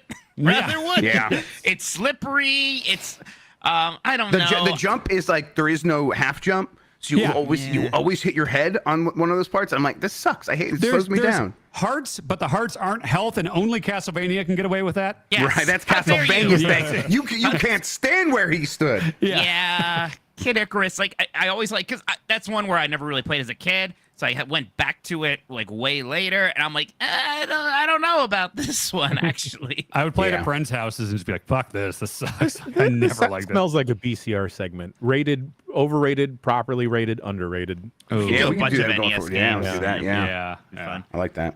It Did you was guys tough have you going guys through- done all the challenges this week for the? Oh yeah. Yeah, I've done them all once at least. Zelda I got- 2 underrated by the way. 122.08 in Kid Icarus thing. Okay. You guys- when it I have goes not in there. I have not grinded that one out yet. There's some That fun one, ones I- this week. The I coin did that is one fun. because Kid Icarus is one of the first ones I cleared out because I'm kind of doing the thing where it's like I want to finish my vegetables first, so I'm like beating the ones I don't love so much first, and so I practiced that one a lot. Then it's when I got to here. I'm like I'll just do it while it's still mostly fresh. What do It's you have funny, on Donkey Kong? The Donkey Kong 21.31. I got 21.05. Each Okay. I year. think I have shit. amazing time. I think I Yeah, got to go until I get some good RNG in that one. Have you guys been kind of fantasy booking like some of the games that aren't in here? Like I've been thinking like, what would the Mega Man 2 challenges be? What would Yeah. the Yeah. Castlevania 1 challenges be? Well, that's the thing. On the setting thing, you can fucking change. Like, there's this giant list of games, and it's like, what's your favorite NES game? And it's got like all of got them. everything. It's like I was surprised to see Mike Tyson's name on Bird versus in- Yeah, me Jordan's too. on That's there? the one I thought wouldn't be in there. I'm like, they won't put Mike Tyson's name No, in here. WWF is on this first party Nintendo game. Just even seeing it is weird. But It's like weird. looking at this list, it's like, oh man, Oh, yeah, Flintstones games are on there. like Mega Man. That's the first thing I think of too. Is like, That's oh man, Mega that's what Man I on got. this, Mega Man kick-ass, 3. Super Dodgeball, any number of great NES games. Was I like tripping out? Could you like change some of the in-game assets and some of the stuff? Because I thought I saw people having cheaps in Super Mario Brothers 2 in that thing, and instead of the things. But maybe that was a weird nightmare I had after know. playing That's so a much of that nightmare, Oh, game. it's yeah. one of your nightmares. Okay, Yeah. all That right, was a that makes Colorado sense. night. Okay, that makes more sense. It's more likely. Oh my god, anyhow. I can't believe that fucking quick restart thing. I've seriously It thousands changes your upon life. thousands of restarts over the last several days. I did not know you could quick restart. You just Holy- made Dan stronger, Grub. Yeah, I know. Like they said ZL and ZR to restart, and I Yeah. did that, and I immediately was like, let me just try this, and I did it right away, and then I was like, oh, okay, fantastic, but they don't never tell say you. it anywhere. It's kind of messed up. Also, I bought the special edition of this, and it's a Yeah, pretty me too. solid one. It's got the gold cartridge. Did you open it, or do you keep it in the? No, I opened it. mine. I got my Me gold too. cartridge. If I shift here, you can It's got a good see it stand behind for me. it with the Nintendo logo and stuff. It's a Yeah. sharp. Good pins, good gold- cover arts. Yeah. It's good. Nice. It's good. I like. Oh yeah, That the looks pin cool. set is good. Yeah. So I like good stuff. pins. Yeah, Big pin guy. Did you get the Mario ones from the Mario 35th anniversary? I where it's did, like, yeah. those are awesome. Yeah. Yeah. There's a local multiplayer mode in this. Yeah, Yes. and at some point, Dan, Jeff and I might be together, and we might be able to try that out. We hope soon. Yes, it does seem more like a party mode. Sure, yeah, I wanna we'll try. party. Yeah, I've done that. There's a survival mode you can do online. That's right. against actual Yeah, that's people. right. Which kind of online. I mean, it's asynchronous. It's people's ghosts, so it's like. Okay, it so makes you're not it playing. look like you're matching with people, Oh, but these you're not. motherfuckers. Okay. and so it's really frustrating because what they do is in the easy mode, there's two modes like silver and gold or whatever they're called. Yeah, silver division, gold division. Silver division is always the easier challenges from this week's World Championship. And I think they give you easier ghost data. Then the gold division is the harder challenges, and you get more difficult ghost data because you'll get people who are S ranking every single time. And that is, I've beaten that mode once, and I don't know if I'll play it again. Okay, that fucking explains it because I was some of the longer challenges. It's like, 8 people, and it's like a battle royale style or whatever. And I would finish it, and I would, let's say I got first, and I would hit A to do the next one. And it would take me right there, and then I'd be like, oh wait, they're still playing. We gotta wait for them, but they're not real. Nope. Damn. Doesn't Well, matter. I mean, you know why they did that, right? Why? Because if you had active multiplayer, that requires netcode. But if you just do ghost data, that's just a replay. Yeah, and it's A like lot they, easier to implement. right. They had the simultaneous multiplayer in Super Mario Maker 2 and stuff like that, and it didn't work great. But it's like, do it better. Just do that, but better, you bastards. That's what it's so frustrating because like I love playing this game, I really do, and it's just it's obviously scratching such an itch for me, and just like the small little things, and it's things that I keep assuming that they were just going to do, like the leaderboards for every single challenge, why not? Or like the weekly challenge having an accumulative score, again, why not? Or it's fine that I can see my personal best on a separate screen, but even then, it's like, why isn't that not just actual ghost data? And why can't I get anybody's ghost data? Why can't I see the first place ghost data in Stuff all that's these happened with things? Xbox Live Arcade games since like 2007. Yeah. Well, question: did you guys buy it? Yeah, look. yeah. Okay. That's why they we're didn't not saying do we're it. not You part of still the problem. No. I'm saying, again, like we talked about in Game S Mornings, Jeff. I'm a Pokemon fan. I'm a sucker too. Yeah. But that's why they're not doing it, because it's a low budget thing that they're putting out that everyone's gonna buy anyways who wanted to buy it. But with Pokemon, like, That's Nintendo. I could see like the difference in like millions of dollars between making Scarlet and Violet like a better game than it was. With this, it's like leaderboards. Come on, you have leaderboard technology in the game already. That's the one weird one, because they clearly have the data already, And they so are, you actually connect That- to something in the speedrun mode that doesn't seem to have any actual online features whatsoever. Right. So what is that connecting to? I bet they're keeping your speedrun times. I'm hoping they just update this. A patch me, comes and they'll be like, hey, now we're adding leaderboards to everything. I'm seeing the leaderboard thing as a specific design decision, because they want it to be the Nintendo World Championships. They want it to be you submitting your score at the end of the tournament like you do back in the day. That I think was a design Yes, decision it clearly that I was. just don't agree with. I think everything else we're cutting corners. Yep. Yeah. Only 6 challenges for Ice Climber. Huh? I should do that next. That's Yeah, enough. That's all you need for that one. I'm glad they know the ones where it's like, okay, here's a billion Mario 3 ones. It's like, Right. okay, thank you. Yes. Yeah, I had no idea what Ice Climbers even was until they put those characters in Melee. And I remember being like, wow, there's a Nintendo NES game I didn't even know about. I can't wait to go to Funko Land and buy it. And then I did and got home. I was like, Sounds like you guys are having a good time in this, and you're going to continue to have a good time. Perhaps we'll play some on the website. Yeah, Sure. you guys want to play some tomorrow, maybe after Okay. I would like Game S to. Mornings? We'll Yeah. just. Yeah, I think I- it'd be fun to try to see That do was that easy. 1-1 legendary challenge, but we could try a bunch of other stuff. I too. like yeah, hearing work through the weeklies. anytime these three get into speed running, like the neon white stuff and everything like that, makes me think maybe we should finally do a certain feature where Yes. you guys learn how to speed run a certain game. Yeah, I've been 6 thinking about that a times. lot. That would be awesome. Oh, the Mario! I very much want to do that, but also we got Astro coming up soon. Yeah, and we you know got that's too. gonna have There are some- a lot of Yeah. speedrunners. do it right. Yeah. But Shawn, you also talked about your time in Las Vegas, and I want to hear a little bit more about 2XKO. Yeah, 2XKO, a name that just rolls right off the tongue still. So out of everything I played at EVO, I talked about the MVC collection. It's kind of what you expect. It is a nice package. They got, some cool artwork in there and everything, but otherwise it's what you expect. With Mortal Kombat, I'm not an MK1 kind of guy, so I'm maybe not the best person to talk to about why I did play of Takeda and Farah, other than Takeda feels to me like he did in MKX, so I had fun with him because that's the last time I played him. But 2XKO, this is a game that people don't know a ton about, so I thought it would be interesting to talk about, especially after Dan mentioned sort of not being necessarily huge into the competitive side of fighting games, playing them a little more casually. So I got to play 2XKO for a decent amount of time. I got hands-on with Braum, the new champion that they're adding from League of Legends. Big burly dude, giant shield, ice-themed. He's really interesting. Like you can, at the end of some of his combos, you can apply this like ice buff to him that gives him armor on his moves. He's a really fun character. And just, I got to play 2XKO for the first time. Let me see, was it Evo last year when it was Project L. So I played it then, and I played it at Combo Breaker, and I play it now. And I do think the game is like slowly progressing along in a positive way. I'm enjoying every time I play the characters. So I'm curious how much you guys know. I kind of want to like quiz you guys a little bit about how much you know about, say, the input system in the game, and if that's appealing to you at all. How much do you guys know about it? I know it's simplified because I played that weird fighting game that the company that Robot Fighters. What was it called? Rising Thunder. Yes. Yeah, so I remember playing Rising Thunder for GamesBeat way back when, and even interviewing what's his name? Can you still play that? No, because it was only ever. I think they may have done a community version. They may have. I don't remember. Yeah, but so and I remember like that was the whole point. It's like, oh no, these a lot of people can't do quarter circle punch input things. We're gonna to simplify, and we're seeing a lot of other fighting games basically implement similar systems in one way or another.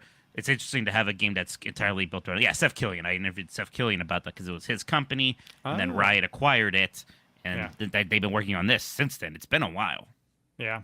So, if anyone doesn't know, you basically do Smash style inputs for all the inputs in the game. So it's, a move will just be like forward plus special, and that'll be a move, or you'll just do down plus punch. It won't be like a quarter circle or Z motion or anything. And the more I play it, the more it's interesting. There's a balance of, there does seem to be a lot of surface level flashy stuff that they're putting in to get people into the game. Like you can just always do auto combos and you'll get like a pretty basic combo. But then, they're trying to reach out to the hardcore audience by having you do manual combos where you can do, light, medium, heavy, special, and then maybe end with something else. I think it feels really good to play. It's looking good. They do small tweaks every time I play it, and they keep adding new characters. Like I said, I got to play Braum, and everything's coming together really well. I think something that I talked to Shawn about in our interview was that one of the design processes on this is that it being a League of Legends fighter, sort of Riot's theory on a lot of their games apparently is that they just want people playing together. And that was part of the inspiration for bringing 2XKO from a 1v1 to a 2v2 tag team, because they do it where you can play duos in a fighting game. You can play you and your friend versus, one other person or against two other people.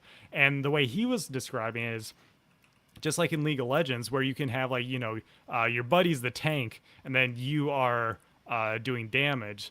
They want to have similar situations to that in 2XKO. Yeah. So like when I was playing with Jeremias, I was playing Braum, so I was like the tank, and I was trying to like back him up while he was doing damage with like, say, Ari or someone.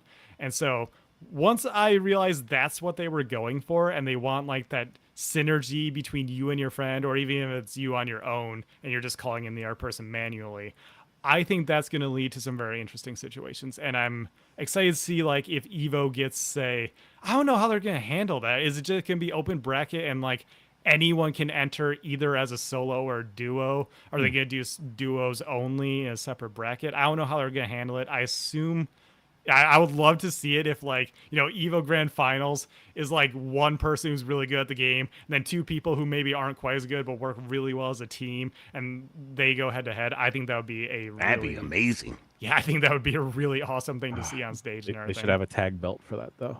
Yeah. But game continues to feel really good, and I'm feeling good about 2XK. I was a little worried that like with the auto combos, not as much simple inputs. I think simple inputs are fine, but please, woke controls. Yeah, well controls. The emphasis on button mashing a little bit may have gotten a little tiring. But no, I do see that there are stronger combo paths. One of the developers did come over and help us with a lot of that stuff, and they were showing us, oh yeah, like the auto combo gets you, like 4 solid hits, decent amount of damage. But let me show you a manual combo, and was basically doing a Marvel style combo that went on for a good while and did a solid chunk of damage. I'm like, okay, there is depth here. I have confidence that they are balancing these two things well, and yeah, 2x KO continues to feel really good, I think. Well, going from something that feels good to something that feels kind of questionable, we chatted last Friday or 2 Fridays ago about our feelings on Concord. Mike Minotti, you play a lot of Overwatch. How do you feel about Concord? Yes, because the open beta happened this last week, and I did want to go in there and try it out because I did like Overwatch a lot. I kind of fell off a bit into Overwatch 2, like I imagine a lot of people. Seemed like the first impression is just kind of like, I don't find these characters quite as appealing, right? It's I do think that Guardians of the Galaxy comparison is apt because it is that sci-fi, but it's like the realistic face models, right? Whereas like Overwatch is doing things like everyone has kind of bigger eyes so that they look like a little bit more like babies, so you kind of find them, your natural instincts kicks in. You're like, I must protect these people, right? Especially Reaper. Right, especially Reaper's got the biggest baby eyes of them all for sure. But there's a style there, and here it is. It's obviously very fanciful and it's sci-fi. But you look at a person's face like it's just kind of a real person's face, and they put some tendrils on it, that kind of thing. So the characters that wasn't doing a lot for me, but when I was playing the game, like okay, this is fun, especially when I got to a point where I unlocked basically the Counter-Strike mode. Because even though like every character has abilities, and that's very Overwatchy, the time to kill is there's no ultimate. There's no ultimates, which I kind of like. I'm not getting I think that's fine. I know some people are like, it feels like you're not building towards something, but it changes things. Is all I'm saying. But keep going. Yeah, I think ultimates kind of became a problem in Overwatch eventually. Yeah. Like ult economy is such a big important part of that game that eventually, when you play that game a lot, it does get a little bit boring. Like, I guess we lose this push because that team had 3 ultimates and they used them. Okay, great. Like any comeback mechanic, it just got to be too much. It got to be a little much. Like, I would like it if Overwatch could de-emphasize them in some ways. It's hard because it's such an important part of the DNA. But if I was making a new game like that, I think I wouldn't have ultimates. I think I would too, also. Yeah. I think I'd be like, I think that those are kind of problem. Or maybe if I did, they'd be way less powerful or not something that is a team wipe if you use it correctly. Sure. I get it. It's like a hype moment also. But yeah, so that's fine. But I like the kind of longer time to kill. People have said, it's like if Overwatch felt a little bit more like a Halo or a Destiny kind of thing. And I do get that reasoning.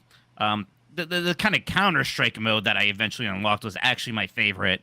And it was basically like plant the bomb, kind of like in Counter-Strike, except the bomb was in the middle and either team could take it. It does things like when you die, you have to wait for the next round. But also, if you win a round, it's like a best to get 3 or something like that. You then can't play as the hero you won that round with next time. Yeah. It's like, oh, okay, so this is like a neat way to kind of make me bounce around, and I need to have at least like 4 heroes or whatever. That what leads you into the squad builder mechanic, which I don't know if you messed around with. You can build your own. You can build your own roster of characters and the reserves, and you can have like different variants of each of the characters that might have different passive abilities. And if you want to go from one of them to the next, you can play as the same character, but you have to have them as one of the slots or something like that. I didn't really mess around with that because I was like, what is that? That's scary. I'm just playing the exactly. game. And it's like, that's good. That's the kind of stuff that will matter a month into the game, not so much when people are first just like taste testing it. Right. But, like there was a lot of characters and not everything clicked with me. Like at first I wanted to play as the big robot because he seemed fun. Yeah. And his whole thing is like, he has kind of like the Luigi's Mansion vacuum, and he can kind of vacuum up bullets. But the feedback on it wasn't great. I don't think it feels good. I was like, this is working? Is it?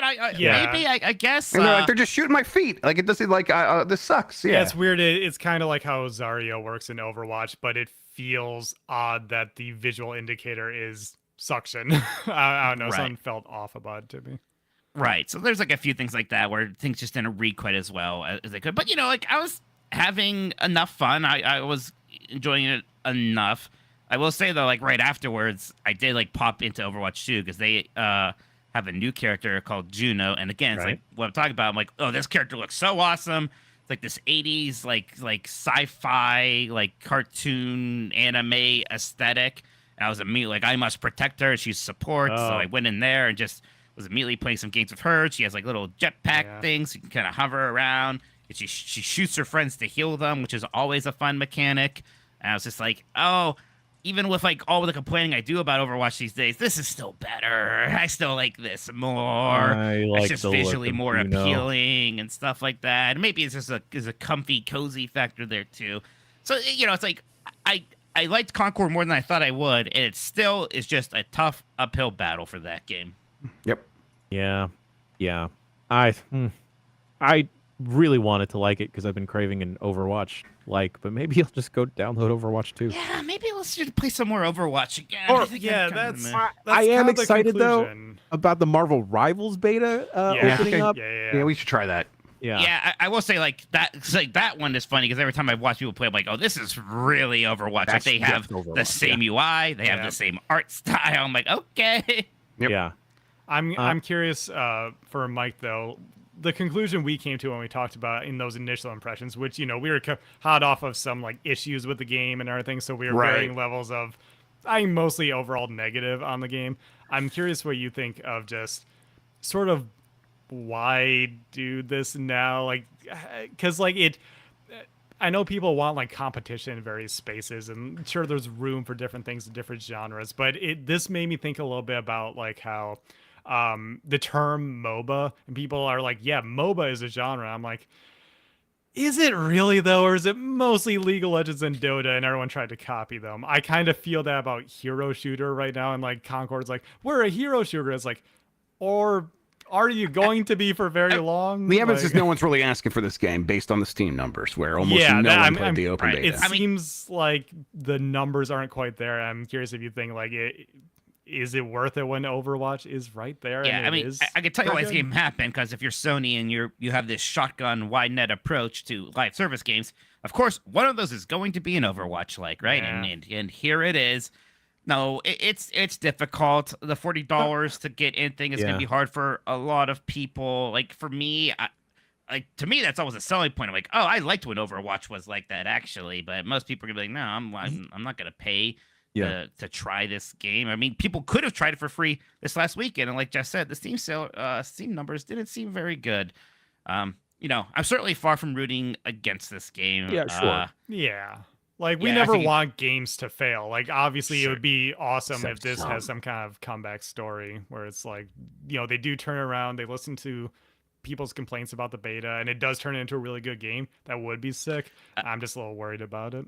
I will say that, like, it is weird to me that their marketing, at least initially, was so much more about the characters and, like, the story stuff. When, again, that's, like, I think that's maybe your weakest aspect here. And some of them, like, kind of won me over. Like, that guy who's, like, looks like Yondu, who I thought looked stupid at first. He was probably the one that endeared to me the most eventually. Yeah. Then there's like the big guy who was just so literally Drax that it's kind of pathetic. Like, man. Right. And you never want to, like, I think if you are designing characters and people come away with like, that's kind of sad. Like, that's like maybe the lowest form you can actually end up hitting. You guys talked about this briefly yesterday in Game Mess Mornings, but it seems like an odd move to have so much story and character investment on people we're just meeting for the first time.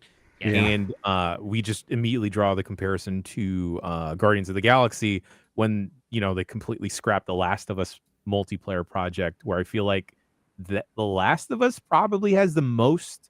And that was going to be the plan for that game too, I think, was there was going to be a lot of storytelling in that. However they were going to do that, I don't know if that was going to be with cutscenes, but they definitely had a lot of narrative development planned for that game. And it, to me, makes a lot more sense than what they're doing here. Yeah, because like you have the buy-in from folks that have only ever watched the show and now have played the games or like checked out the remasters that came out. Check the quick look for that for The Last of Us Part 1 remaster. It's very good. But also, like, what they present, like, what's the story? Like, oh, you got accepted into a group. Okay, cool. Great, fantastic. Now you gotta shoot the other groups. All right, that group looks like me. All right. Well, that's Concord. And now this is the news. Boop. The probe with the news. Jeff Grubb, I hear you have news. I have news for you, everybody. Let's get right into it. Nintendo's teaser leads to new Famicom Detective Club game. Nintendo announced Emio, the Smiley Man Famicom Detective Club for Nintendo Switch, and it's coming, August 29th. The first new Famicom Detective Club game in over 35 years, or I should say, first new story, because we did have those new releases of the Famicom remakes on Switch recently. This is one, it's M-rated. That got a lot of attention because Nintendo teased it with a sort of a thing. What is Emio? Who is Emio? It's a man with a bag on his head. And it's M-rated, and they didn't say anything else about it. So when it did get announced, some people were definitely disappointed. They don't have interest in visual novel games. But this, it's a detective story about a serial killer. Nintendo's making it. I'm curious still, so I'm going to check this out. Any interest in Emio from any of you? I like the Detective Club games. You do? Yeah. I didn't know anybody here played it. Like, what is it actually like? Is it mostly visual novel? Is there some puzzle solving stuff going on? It's mostly visual novels, my yeah, opinion. it's adventure-ish. Yeah. It's it's got some of those elements. Like more or less than a Phoenix Wright game. Less than a Phoenix Wright game. Yeah. Okay. I don't think you'd like it if you like Phoenix Wright for detective-ish games. Oh, okay. I mean, I like the story stuff in Phoenix Wright, but I think if a game was like, even as much as I love Phoenix Wright, even that sometimes I'm like, I wish maybe we sped up the talking a little bit here, everybody. It's a little. The Detective Club games are a little too chatty sometimes, so I understand why people would. That might not work for me then. Too chatty. Well, maybe that's my poison. Yeah. Hey, let's talk about some real games. Look what I just put in there, Grub. Look at the end of the news section. Let's go to the end of the Breaking news. Hey, Grub, look at this. And it says here wait, what? Oh, what? Wait, Wait, I'm hang looking on, at the Dan. URL. Which one? Which one? EA The link I devs put. formed. Hey, Grub, look at this. No. Which? Oh, that one. I thought you meant the last news story. No, I just added that one to help, and I wasn't going to scream at Grub to do it right now. Ex-EA devs formed new studio to develop a spiritual successor to NBA Street on Unreal Engine 5. There's screenshots and everything. Yes, the run, Got Next, which, okay, yeah, I got that, is a 3v3 online basketball game with a twist. I'll just read here from Kat Bailey at IGN. Several former EA developers, including former Visceral Games GM Scott Probst, have formed a new studio to make a spiritual successor to NBA Street, the beloved 3v3 street basketball series. Titled The Run Got Next, the new project developed by Play-by-Play Studios is a character-driven, full-court 3v3 hoops game that celebrates the attitude, style, and skills of streetball culture, and it will be developed in Unreal Engine 5, with players stringing together an extended winning streak against opponents either solo or with friends online. Discussions are ongoing about whether it will include a complete offline mode. Similar to roguelites like Balatro, players will be able to visit a shop between games to acquire items, sponsors, abilities, kicks, and more. That's not a bad idea, having run-based NBA Street. Roguelite NBA Street sounds like... Rob just got EA activated. Big is back! Woo! Let's go! Okay, look, I'm interested too. There's been a lot of these spiritual successes that don't really hit. I'm skeptical after. What's the point of living if you can't get your hopes up and then be inevitably because disappointed? you get NBA 2K Playgrounds, Jeff. That's why. Yeah, I wouldn't there for I'll be hurt again. You weren't there for Mighty Number 9, you son of a bitch. You didn't know that hurt. You don't know what we went The through. pain don't hurt. We need the Midway Sports Asylum back next. That's right. All right. Okay. Yeah. So that's exciting. I hope that comes through next The year. screenshots look pretty solid. Yeah. Listen, there's no reason it can't be good. It still might not be, It but can be good. it could be good. Just like us. Yes, we can be good. Not this episode, but we've done it before. Evo happened, and there were some headlines from here. SNK has re-released its classic fighting crossover SNK versus Capcom, SVC Chaos. Right. Well, classic isn't, it's just old. It's getting released for PC as well as Switch and PS4. It was originally on Xbox. Is that original one backward compatible? I don't know. No. I don't think so. It's out now. You can download the game now. This was a shadow drop. People mostly don't like this game. I looked into it a little bit. I'm like, it looks interesting in a weird way, although I could tell it's mostly bad. it's a neat artifact of Yes, its time, is how that's I would what put it feels because you have odd design decisions, like they put Zero from Mega Man Zero in as one of the Capcom characters. I like that. Yep. Oh. Yeah, it's wild, it's wacky, but I think the big problem is that it pales in comparison to CVS on the other side of things. If it definitely felt like a Longer seats. scrambling move of, hey, we have this deal with Capcom where we can use their IP. We should do that. Or how are we going to do that? We can make it for the Neo Geo still? And it's like, oh, that's old. What are you talking about?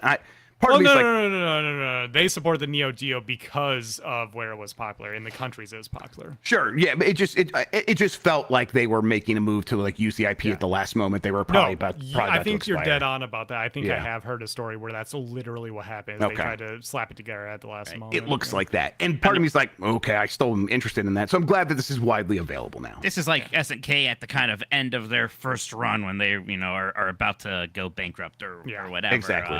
And, This is when they like got together with Playmore, right? That's like when their first merger. It's funny now though, because like I'm probably more interested in this now than when it came out, just because like, well, we don't get like these 2D pixel games very much, at least. So there's weirdness there. The vibe of the game is bizarre. It's not like those awesome 2D backgrounds where everybody's watching and cheering. It looks like everything takes place in hell almost, right? I think the story is they're does. all in heaven or something like that. I know. I think They're it's all like dead. purgatory, and they're trying to fight to like get out or something. So that's a mistake. They shouldn't made some have done weird. that. Yeah, they made some weird decisions with this one. Okay. But I think, look, as someone who has Plumbers Don't Wear Ties Definitive Edition on his shelf, I think all games deserve to be preserved. Yeah, And even the Kusoge, which I've heard even is the a word. Kusoge, exactly. Yeah. See, Grub gets it. I just redeemed the code for this game. I'm going to check it out soon. Oh yeah. Heihachi Mishima, who is a known Tekken character, will join Tekken 8 as the third DLC character this autumn. Thanks, Joe Completely Biden. dead. Hirata How did he said. die? You got He's into a volcano. volcano again. That happened a bunch, though. He's fine. Right, he's immune to a volcano. He's built it up. Well, guys, it was cliffs. The Mishimas, they love cliffs, and then There's Kaz volcanoes. Yeah, Kaz there's a decided to volcano at step the up to bottom of every volcano, cliff. All right. Yeah. He's I fine. wanna- He's really tough. I guess I do want to ask the panel because, like, I'm being a little bit of a fuddy-duddy about this. I want to know how much of a fuddy-duddy I am. I'm rolling my eyes at this a little. I'm a little. You're being a fuddy-duddy. That's You're your being Heihachi's fuddy-duddy. cool. Shut up. Definitive fuddy-duddy. You're being funny, So, Daddy. so we all hate it when Palpatine returns somehow, and that's a big 'Cause that's problem. bad storytelling. Anakin's cool. They announced that in Fortnite. Yeah, come Yeah. on. Before we Oh, discovered if it. they and it's a announced cool this in game. Fortnite, you would all be eating it up. Yeah. You're Well, right. yeah, Yeah. fair. Fortnite is different now. Heihachi would be doing the Wu-Tang thing. It'd be great. Because Heihachi should come back in a fighting game where story is secondary. When you're telling a Heihachi story, eating the doing a bad green? story is bad. Liu Kang got his neck snapped and turned into a zombie, and now he's fine. Yeah. And now he's a god. And that rules. So I can put an end to this because in my interview with the Tekken So team, here we go. I actually asked them about this after. Guys, I saw this because I need to be briefed on. I was like, "You motherfuckers, you're bringing them back, huh?" So I asked them about. He was not originally planned to be in this game. This is a pivot that they made. He was I don't believe him. gone. No, it wasn't Hirata who said that. It was someone else. So, like, the plan was, like, no, they wanted that ending to be the ending, and they want to move on to the next phase of the Mishimas, especially if you know how Tekken 8's story ends. No, they were just simply moving on to the next generation of the same conflict. And then they became cowards. Well, and then they were like, but the game feels wrong without Heihachi. So. Yeah, that's just, it's It that felt fine simple. without him. It felt fine. Mike- we had Mike- Reina now. Did you get mad It's every time better The with him. Undertaker came back after a That's- casket match? This is Yeah. literally my argument, Mike, is Tekken is just the wrestling of fighting Yes. games. What about This is okay, just wrestling, dude. Mike? Were you mad when Han came back in Fast and Furious? He doesn't have any I love. mean, I thought it was kind of pathetic. Yeah, I mean, I guess I was happy he was there, but it was stupid. No one's Mike saying has it's no not time stupid. for stupid things. But it's Yeah, stupid is good. stupid about is it? good. You are a Mike, wrestling fan, Mike. Yeah. Mike, you have a giant robot man fighting bear in this game, and you're like, this is stupid. There's a Mike, I will farting say, I'm- dinosaur. I respect that you're a bold. fuddy-duddy about this. I don't want you to. I don't want to convince you. I don't want to change your mind. I'm glad that you. This Somebody is your has stand. to be. Yeah. Somebody has to say, We look, can't this be is positive, stupid. God Somebody damn it. has to. What a This is brave dumb, man. right? It's not okay. Guilty Gear Strive will add Lucy from Cyberpunk Edge Runners That's wild. Which is that's the Netflix show, right? Yeah, the Yes. Studio Trigger animated anime. Yes. Yeah, and that will she'll join that in Season Pass 4 in 2025. This will be the first guest character in series history. Yeah, and it's weird because like me and I also met some the Score Esports people, by the way. Danielle and Matt were very nice. I was talking to Danielle and we were trying to like make the connection.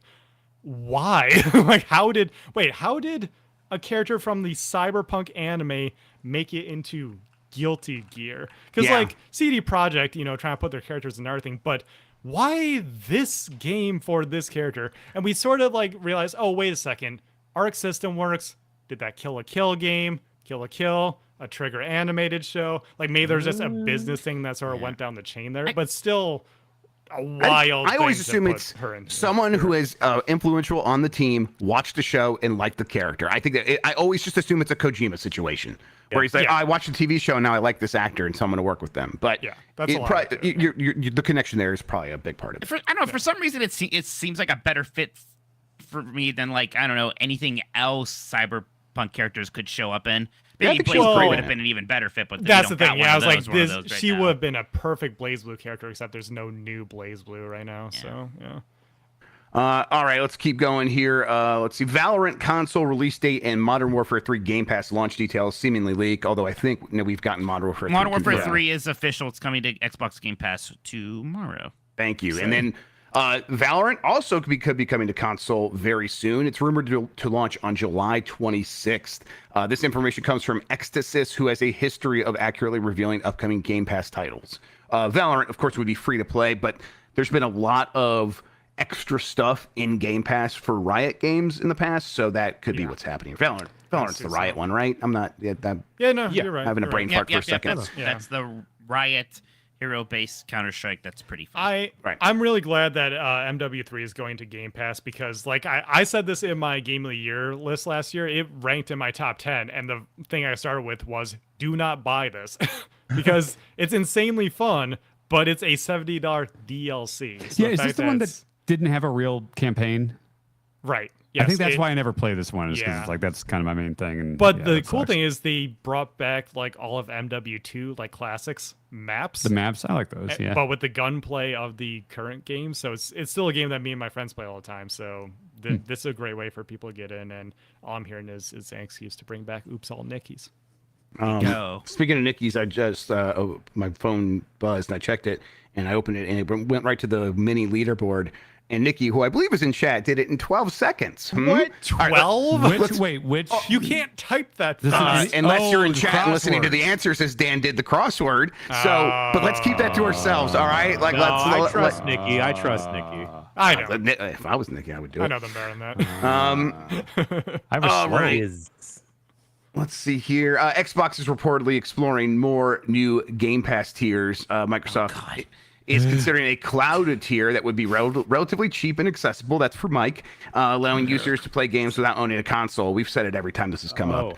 Xbox's cloud stuff is just not up to snuff. It's bad. It's bad these days. They're also maybe considering still an ad-based tier. That's one that's been rumored for a while. They haven't pulled the trigger on that. Connect. Exactly. I will do that. I will downgrade just so I can yell McDonald's at my Connect. I love how much you like that is so your thing that you're every time it even tangentially comes up, you bring that up, and it makes me happy every time. I would look forward to. I could be in the middle of a speed run, and if it said, "Hey, yell McDonald's," I'd be like, "Oh yeah, let's do it." There's got to be some like sketch we can make where you do that. Okay. I'm sort of like at a point where I'm like over thinking about Game Pass all that much. If they want to do this, fine. I wouldn't be surprised. But it does feel like we are over the hump with Game Pass, and now they're like just like, hey, what is any way we can get more people in here so we can make any more money whatsoever? Yeah. And it feels less special than it once did. It's kind of where I'm at with Game Pass. It gave me the Fortnite Club feeling when I saw it auto renew. I'm like, oh, I still have this. Yeah. I stopped that at a certain point. How much was it, Jan? I was like $14.99. Okay, well, yeah. For Fortnite?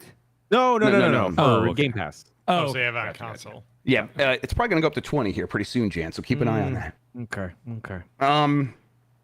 All right, next story. Bethesda workers vote to become the first Microsoft game studio that is fully unionized. Well done. Good work over there. They have Bethesda Game Studios has unionized under the Communication Workers of America. Over 240 developers, including artists, engineers, programmers, and designers, signed union authorization cards or indicated their desire for union representation online. Microsoft has already recognized the union. They just said the general stuff. They're trying to improve working conditions, advocate for job security, compensation, transparency, and flexibility, and set a new standard for the industry, which this almost certainly does. This is the biggest studio to unionize like this. This does accomplish exactly that. If they can do it, it feels like anyone can do it. Now, they have an advantage in that Microsoft has publicly stated on the record to politicians that they would recognize unions going forward. Other developers won't have that advantage, but that doesn't mean they shouldn't try. They probably can get that to happen if they were to go for it, and this sort of paves the way. So yeah, feels like a sea change. Feels like things are very different than they once were when it comes to stuff union. Like this is very important because did you see the breaking news that's coming out right now about Humble Games? Yep. Yeah. So Humble Games has. It was a QA person saying that my team was laid off, but then I think they also said everyone at Humble Games was laid off. Yeah, someone's saying the entirety of Humble Games was laid off. Right. Either way, Humble Games is having layoffs right now, and they seem significant. I don't know if this means Humble Games is going away. Humble Games is an IGN thing now, right? Yes. IGN bought Humble because Games. they own Humble in its entirety. Right. So that's new layoffs for IGN, which had layoffs relatively recently as well. Yeah, that's rough. And yeah, this would help in those situations. It's not going to stop layoffs. But it can improve packages or make it a little bit more difficult to do layoffs or have that transparency so you could see how much money is being spent on bullshit as opposed to paying people to do jobs. So that could be beneficial going forward. There's a new PS5 update that mostly there's new stuff in there overall, but this one new thing that I think is handy is you can now get a URL to send to somebody that they can use to join your online session. So I think the way it would work is you can get this URL, you can text it to your friend, they can click on it, and then it will open up in the PlayStation app, which will then connect to their PlayStation and turn it on and send them right into that mode. So, how is this any easier than a game invite? Well, I think it's only easier for dealing with very casual friends because asking someone to get on Skype versus sending them a Zoom link. Is that a good metaphor there? Not for a 29-year-old. I think when you're incorporating other devices into the chain versus just turn on your PlayStation and I'll send you an invite. I think maybe the hang up is if you have to be in the PlayStation app on your phone, in which case it's well, at that point, what does that matter? But it's right. If you're casual, do you have the PlayStation app on your phone? Right, probably not. Right. Yeah. So if that's required, that does break down at that point, I think. But I don't know if it is as easy as a Zoom link. I do see a benefit to it. It's not. I'm probably almost never going to use it unless it's who knows. Neat, but I don't know. It's situational. I can see us putting it into Slack, right? Having a Zoom, having the link put into Slack, just click this, and you're going to end up in the game. That's the thing I'm thinking about is because if we're just all friends on a platform, it's easier for me to just press the home button, select you on my list, and join game. Sure, but if I'm get my PlayStation set up, and you're there's the URL, and I just click on it, and by the time I get over there, the PlayStation's set up and ready for me to go. If it works that way, if that's the way it works, I guess I don't know. Does this analogy work? When I was producing remote podcasts for WWE and I had to get a wrestler on the call, if I said, "Hey, Undertaker, download Zoom," it would not work that way. Yeah. But if you text the link and you're click this, it'll be fine. Just give it permission for your camera. Then wrestlers could typically be okay, yeah, I get it. Yeah, that's exactly the situation I'm thinking of. Yeah, thinking about the one instance I'm thinking of is if you're playing in a tournament for anything, being able to create a session for the tournament and not have to deal with adding someone. Sure. That could be useful. Yeah, I think it's neat, but yeah, definitely pretty niche. I could see this being a passive way to get the homies onto a game. Maybe people aren't online quite yet, but it's yo, join my game. Link. Just tap the link, and then people will get online when they get home. Exactly. So I'm who knows how beneficial this will actually be. I just thought it was kind of neat. Yeah. Last couple stories here. Despite 90% of its sales now being digital, Capcom claims it won't stop producing physical games. Capcom has no plans to discontinue producing physical games despite the increasing popularity of digital titles. The company recognizes that many end users still prefer physical games, while major Capcom titles are released in both physical and digital formats. some smaller games are released digital only. Digital sales dominate the video game industry with a growing preference for digital titles each year. In the UK, physical software sales declined last year, while digital console, PC, and mobile game sales all experienced increases. This is the way it's going, and yet I think this is also always the right move. Yeah. If you're a company like Capcom, even though I'm someone who isn't really buying physical games, I would hate the idea if they stopped making physical games across the board. That would be a terrible move. On this is one of the things that I talked to Matsumoto-san in my Marvel vs. Capcom interview, where he said one of the reasons that he personally at least wanted to do this was, MVC has sort of disappeared into the ether because of licensing and everything like that. And like part of this was, okay, now you can have a physical copy of these Marvel vs. Capcom games that will never go away. And he said, as a collector of physical media and everything, like that's one of the things he wanted the fans to be able to have for the future. I felt taunted and ridiculed and made to look like a fool when I went to the Capcom store in Japan that was next to the Nintendo store, because these motherfuckers had nothing but Mega Man Battle Network merch everywhere. And then I'm like, what are you guys telling me? Did I miss news or something? What bring Giles back? And I was just like, oh God, I just want to jack in so bad. Hey, that collection sold really well. It did very well. So good games, dude. Yeah, great games. There's all these like angry like gaming YouTubers where that's their whole gimmick is like every news story they're so angry about it. Do you think there are any videos where somebody's just really pissed off about a company saying they're going to keep doing physical games? Like, what is there an angle where I can't believe Capcom's doing this? Like, does that video exist? It's often gaslighting about the environment. Yeah, I was about to say, but there's people like this. Yeah, it's bad for the environment. Okay, sure. It's your fault. It's not the corporation's fault, everybody. It's yours. No. Okay, but yes, sorry, Janet, Mega Man, they're not going to do that. Mega Man's done. Anyway, next story. Capcom says it's considering how to make Mega Man games on a regular basis. What the hell? Capcom is considering creating new Mega Man games more regularly. Capcom recently shared a survey asking fans which classic Capcom franchise they want to see new entries in. In the past 15 years, only 3 major Mega Man games have been released: Mega Man 9, Mega Man 10, and Mega Man 11. That's in 2008, 2010, and 2018, respectively. The Mega Man series has sold over 38 million units throughout its 36-year history. Nintendo recently added all 5 Game Boy Mega Man games to the Nintendo Switch Online service, so they remember he exists, but not much else going on there. But I think we've gotten the sense recently because of that that survey that they're like, what can we do next after like all these W's? Yeah. Can we get another one with maybe something else? And Mega Man feels like the one they should try to get a dub with next. Yeah, Mega Man was in a bit of a weird spot because some of those franchises had gotten long in the tooth. Regular Mega Man X and even the kind of Battle Network and its Star Force spin-off there. And then Inafune left, right? He was kind of the shepherd of that series for a good while.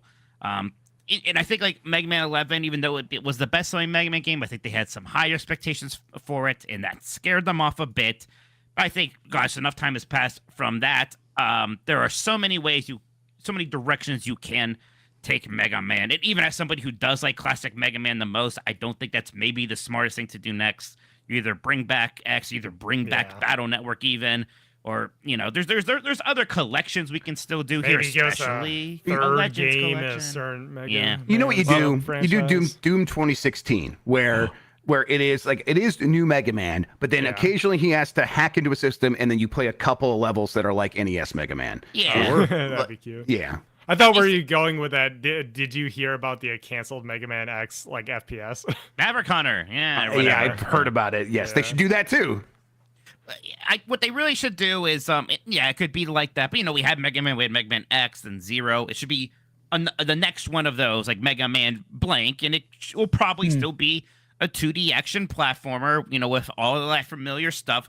But it can serve as more of a new entry point for a lot of people. But I love Mega Man so much. I just want to see something, and I'm honestly not even worried about it. It's going to happen, and yes, I imagine it'll happen. It's inevitable. Soon. Yes, absolutely. Because he is still their mascot, and like I like to remind people, you look at these numbers, over 38 million units, but then you think about how many Mega Man games there are. Yes, it's like 38 million. Yeah, says a lot about their sales numbers. I think that's just why they're hesitant every time. It's like, okay, so how do we sell this one? Because we gotta sell it. I think Capcom's a little more open to having smaller games in general. You know, we saw like Ghosts and Goblins and everything. I think it's just maybe it's almost like a little embarrassing that their mascot never sells well, so they're trying to like, come on, let's get Mega Man a win this time. What a and that's fun they're mascot, thinking though. about. It's not going to be like Chris Redfield, you know? Yeah. No, yeah, Right.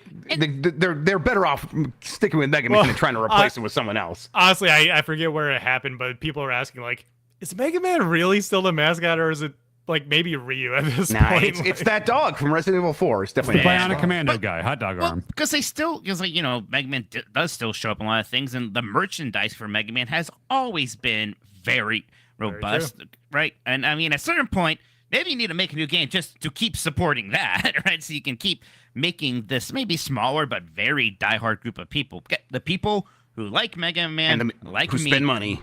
really like Mega Man, right? Yeah. Like Yes, we sir. like him Yes. a lot. do. And you're talking I about do. physical copies. You know how you get people to buy physical copies? Like how we just bought a physical copy of Nintendo World Championship. All Like, three of us, I had yeah. a couple knickknacks, right? To Yep. make a Mega Man. Maybe you're only going to sell 1 or 2 million of them. But Doesn't maybe, matter. You know, Give me a helmet for like $200 something dollars. I'll buy it. I'm not a plush stuffed toy person, but like I got very close to buying several Mega Man Battle Network plushes because I'm a bet. freak. God. bet.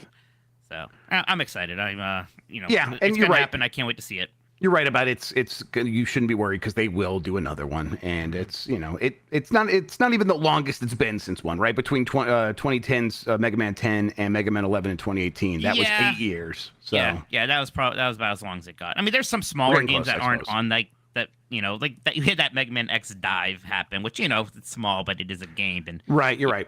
even Street Fighter Cross Mega Man, which was a fan game that Capcom did like officially publish, right? So yeah, but basically 3 games in Just give 15 me, years, like- which is wild because it used to be like it was a joke how many Mega Man games they released, right? And now it's like, Yeah. man, we were eating good. Give me just Battle Network, but like Slay the Spire. Oh wow. Well, okay. have you ever? Jan. I mean, there's so many easy things they can do, especially with indie companies. So many indie Oh, people yeah. just make Mega Man games. Just get the people who made 30XX, which is Mega Man X roguelike, and it rules with gorgeous like 2D art. Just give them the Mega Man license. Yeah, Like, just let Sonic 'em do Mania, one. that shit, right? Yeah, Yeah. let's do it. Yeah. Easy. There you go. Christian Whitehead, get on it. Yeah, just so we can eventually get a Mega Man movie starring Chris Pratt. Of course. Yeah. He looks like the cover of the first game. That would be fantastic, actually. Yes. All right, that does it for the news. I'm handing the show back over to Jan. Oh gosh, now I'm just thinking of Chris Pratt as Dr. Light, and it's making me upset. You messed that quickly, Mega Man. If we had to stop Dr. Wowie. Wowie. I realize the show needs a quick break, and we'll be back with some emails, just a baby's handful of them. Stay Electric tuned, Bell. folks. We'll see you right after this. Oh.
Emails.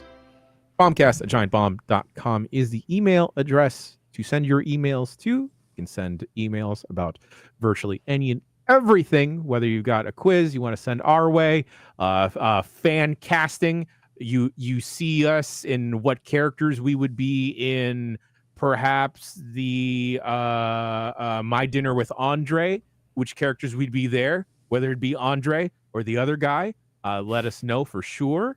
Or if you've got questions about anything happening in video games, send them our way at bombcast@giantbomb.com. First email comes from Spencer. Spencer writes in about a hot topic, that hot topic being Avril Lavigne. After y'all brought up the crime against mankind that is Avril Lavigne, Hello Kitty song, I had to go watch the video and listen to it for myself. While looking through the comments, I found out that apparently she's massively popular in Japan.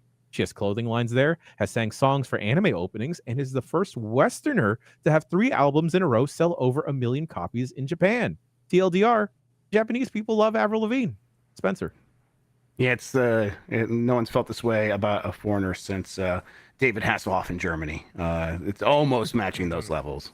Yes. It's exactly that. Gwen Stefani was not right because Gwen Stefani exploited the people. Yeah, right. She had Japanese people as pets. They weren't appreciative of that. Turns out that's not cool. That's not so cool. I wonder how you say "she said see you later, boy" in Japanese. Yeah, just like that. I feel like that would hit really hard though. Yeah. All right. Next email comes from Lauren. Hey, Bomb Crew. Listening to the recent discussions of Shadow of the Nerd Tree and how Dan, Jeff, and Mike never really played much of the older Souls games got me thinking as to what Elden Ring has that provides a stronger draw than previous entries in this quote-unquote series. All of the games play fundamentally the same way, have the same kind of exploration, and similar openness in level design. I would even go so far as to say that Elden Ring is the most impenetrable, being not only substantially longer, but considerably more difficult than any of the others, with many enemies having long attack strings, fewer punish opportunities, and awkward delay attack timings. So what do you think Elden Ring's secret sauce is that makes it more engaging than previous entries? Is it the horse, the jump button, mimic tier, George Railroad Martin, self-cest? I do think it's a great game, though I would personally consider it to be lower on the list. So I'm very curious to hear everyone else's thoughts. Peace, Lauren from Melbourne.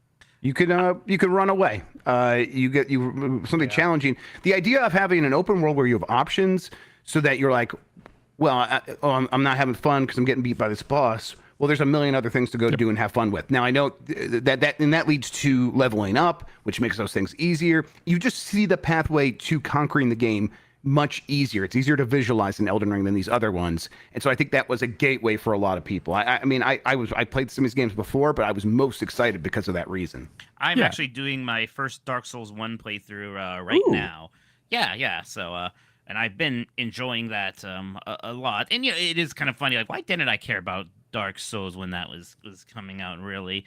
And I don't really have a great reason for that. I don't really think there's going to be an answer to satisfy the emailer here. But yeah, I think what Jeff's saying about Elden Ring, part of it is just the zeitgeist, right? It was bigger than it ever was for even any of those other From Software games, and they all had kind of, these big moments, but Elden Ring did feel like this big, you can't miss thing. But I do think something about that open world formula made it more approachable. Because exploring in the Dark Souls games can be a bit more daunting. I think the walkbacks when you die and go to a boss, definitely. Those are a lot longer, and those could be more frustrating. Elden Ring is usually way more generous with just kind of putting those right before boss fights, or generally even having more of them anyways. And you can do things like fast travel, right? It's pretty easy to go around and just, I'm going to piss off here and go somewhere else. You could do some of that in Dark Souls, right? Like, okay, maybe this area is difficult. There's probably a few other ones I could go explore right now. But again, even going to those areas, it can be a bit more daunting than an Elden Ring. P.S.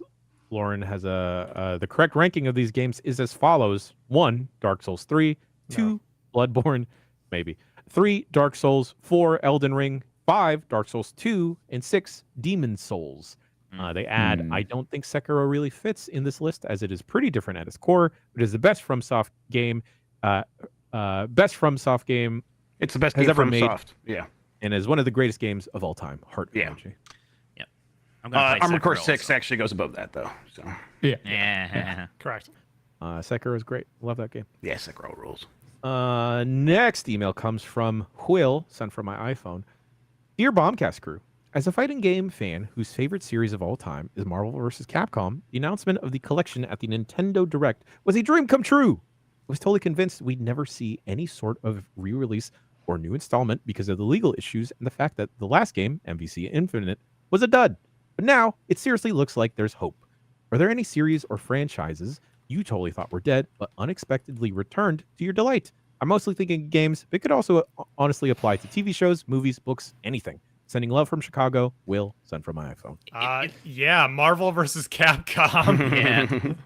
A little spoiler for my GB16 moment here, but that's my favorite, just because that's one of my favorite memories, is being on a call with these guys and me and Mike popping the hell off. Freaking out. It was so exciting. There was like no chance. There was no shot of that coming back, and to see it like in a Let alone Nintendo Direct of all, Nintendo's thing, right? Like, Yeah. what? Here? Literally Right now?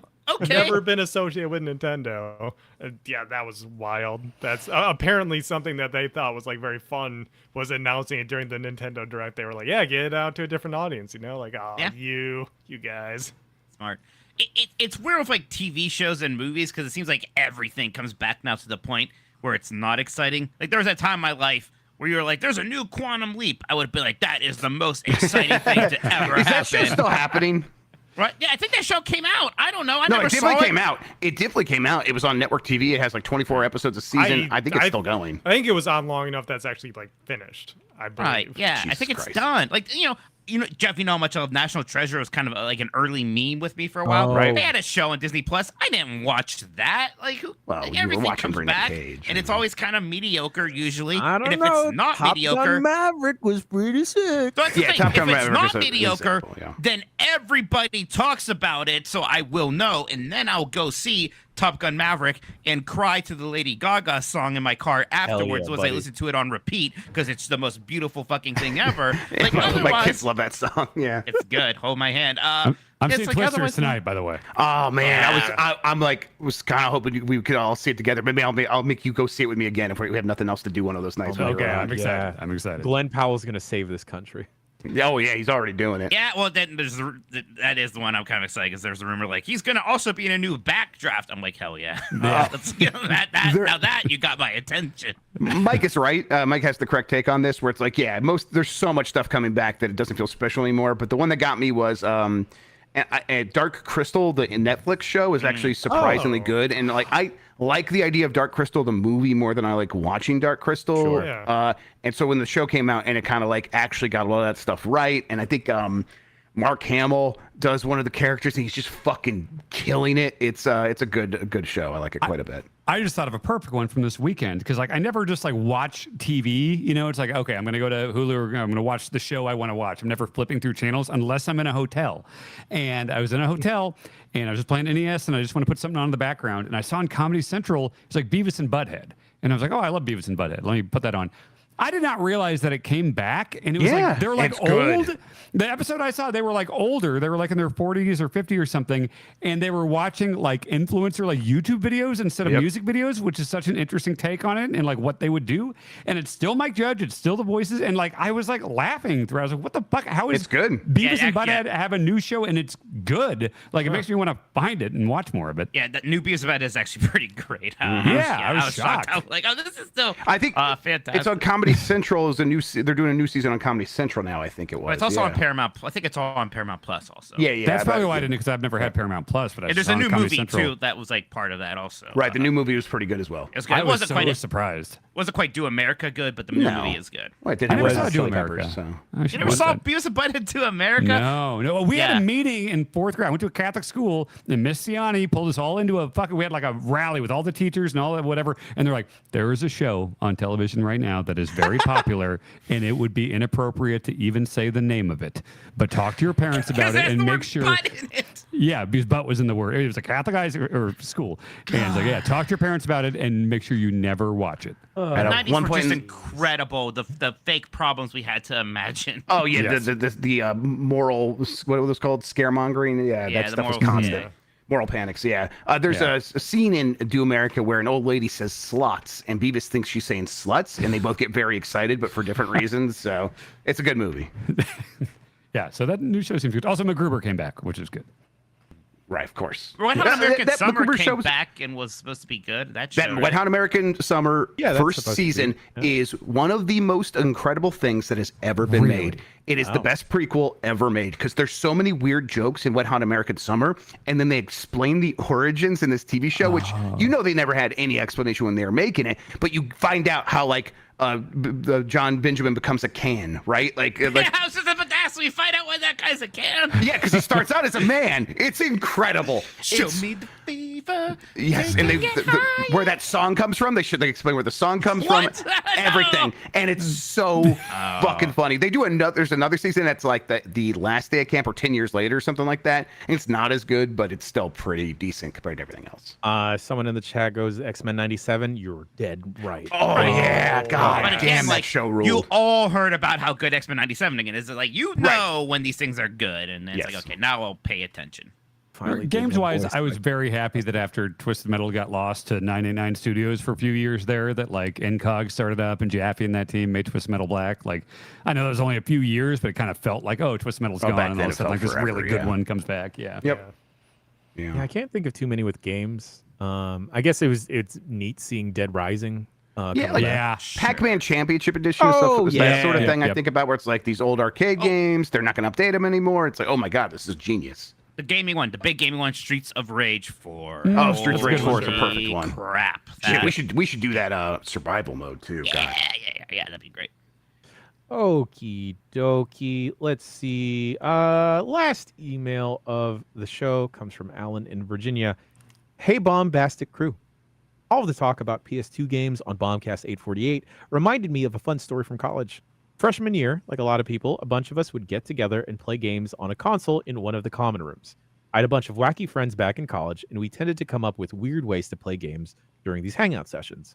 One night, we hit the best idea for playing a fighting game. We went around and borrowed 2 DDR pads for the PS2 and proceeded to run a Soul Calibur 2 tournament using just the DDR pads. Hell yeah. Unfortunately, one DDR pad only had 2 face buttons, block and kick, and the other had a broken right arrow. But it was some of the most fun I ever had playing any game. To this day, every time I hear someone mention DDR or PS2, I get the urge to shop for a DDR pad and try to figure out what games I'm currently playing, which I could play on a DDR pad instead of a controller. Do any of you have any stories of attempting to use a weird controller or peripheral to play a game it wasn't meant for? Alan in Virginia.